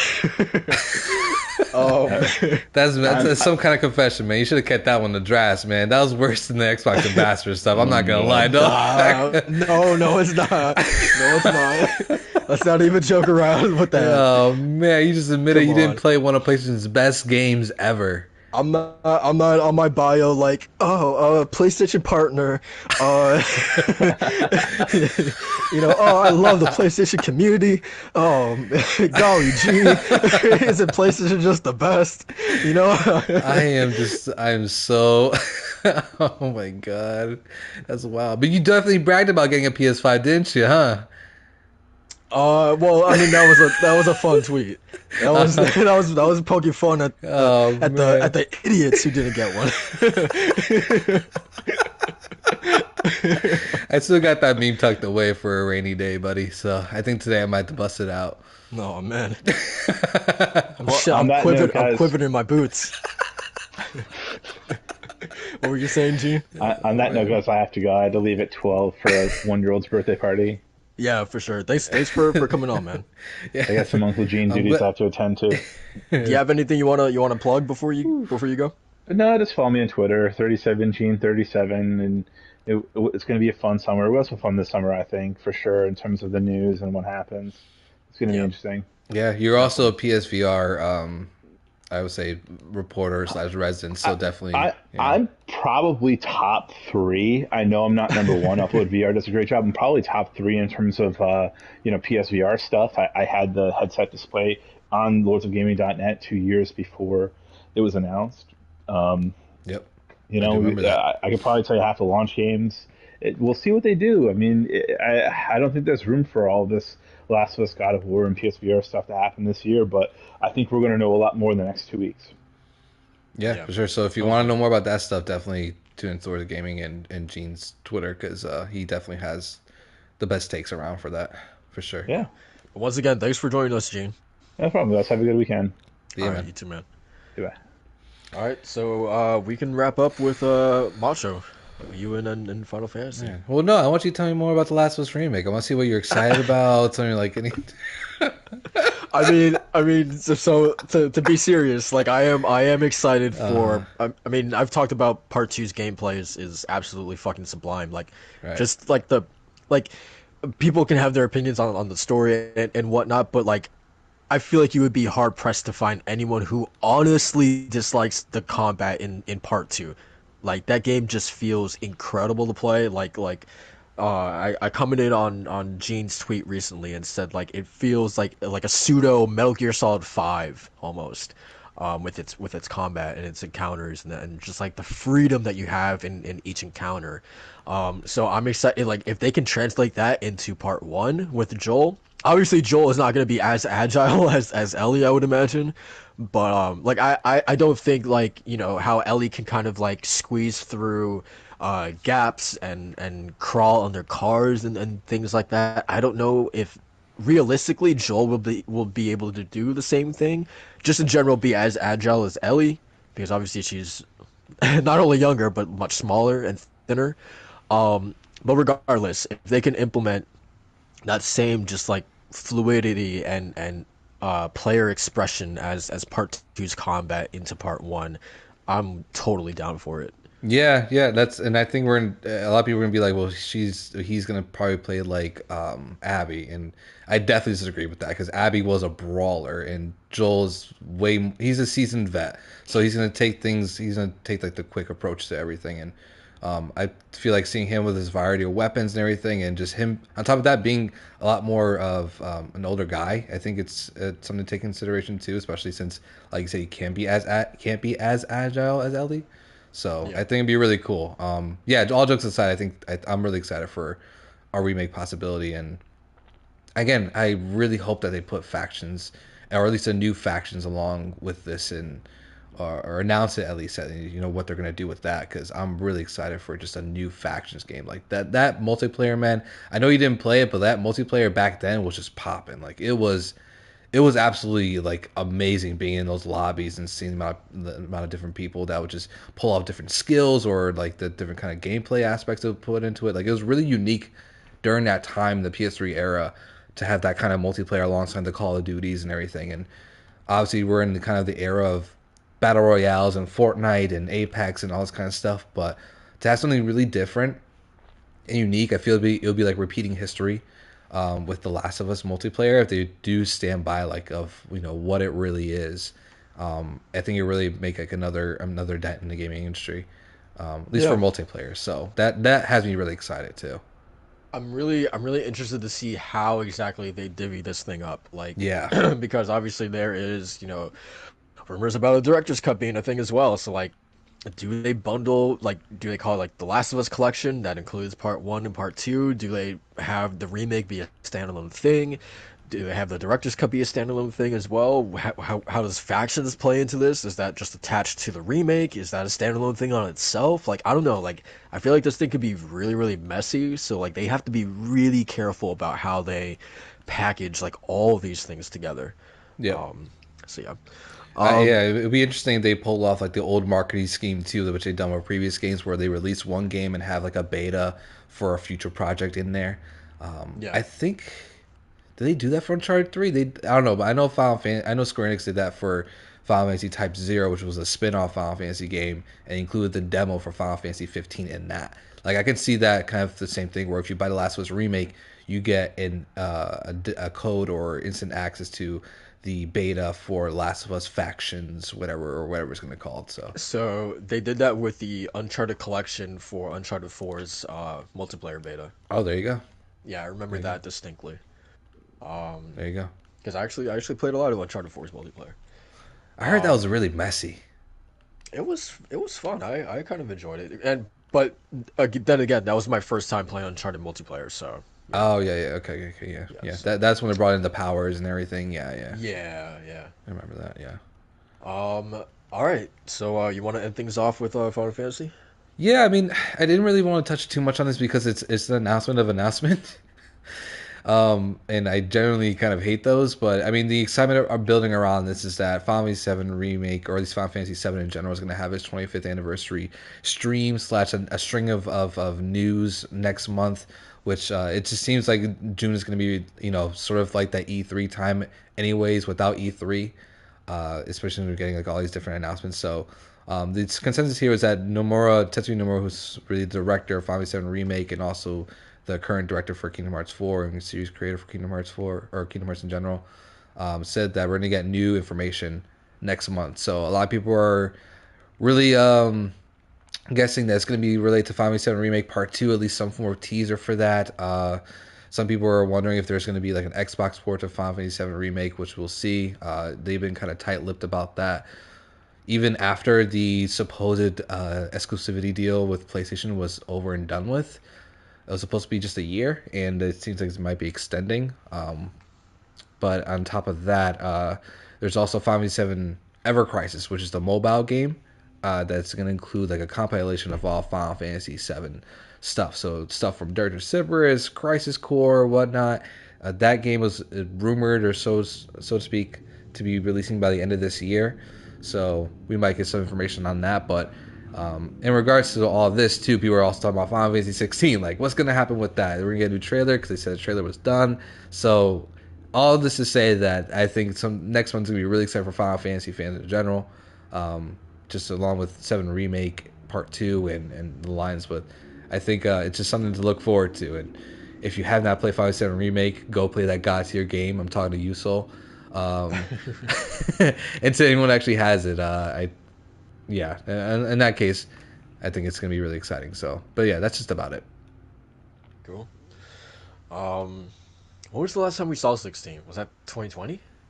The last time we saw 16 was that reveal trailer. Yeah, so 2020. Wow. Yeah, I hope we see something soon, man. Yeah, same. Like I said, next month is gonna be really exciting, dude. Like the May was already kind of like the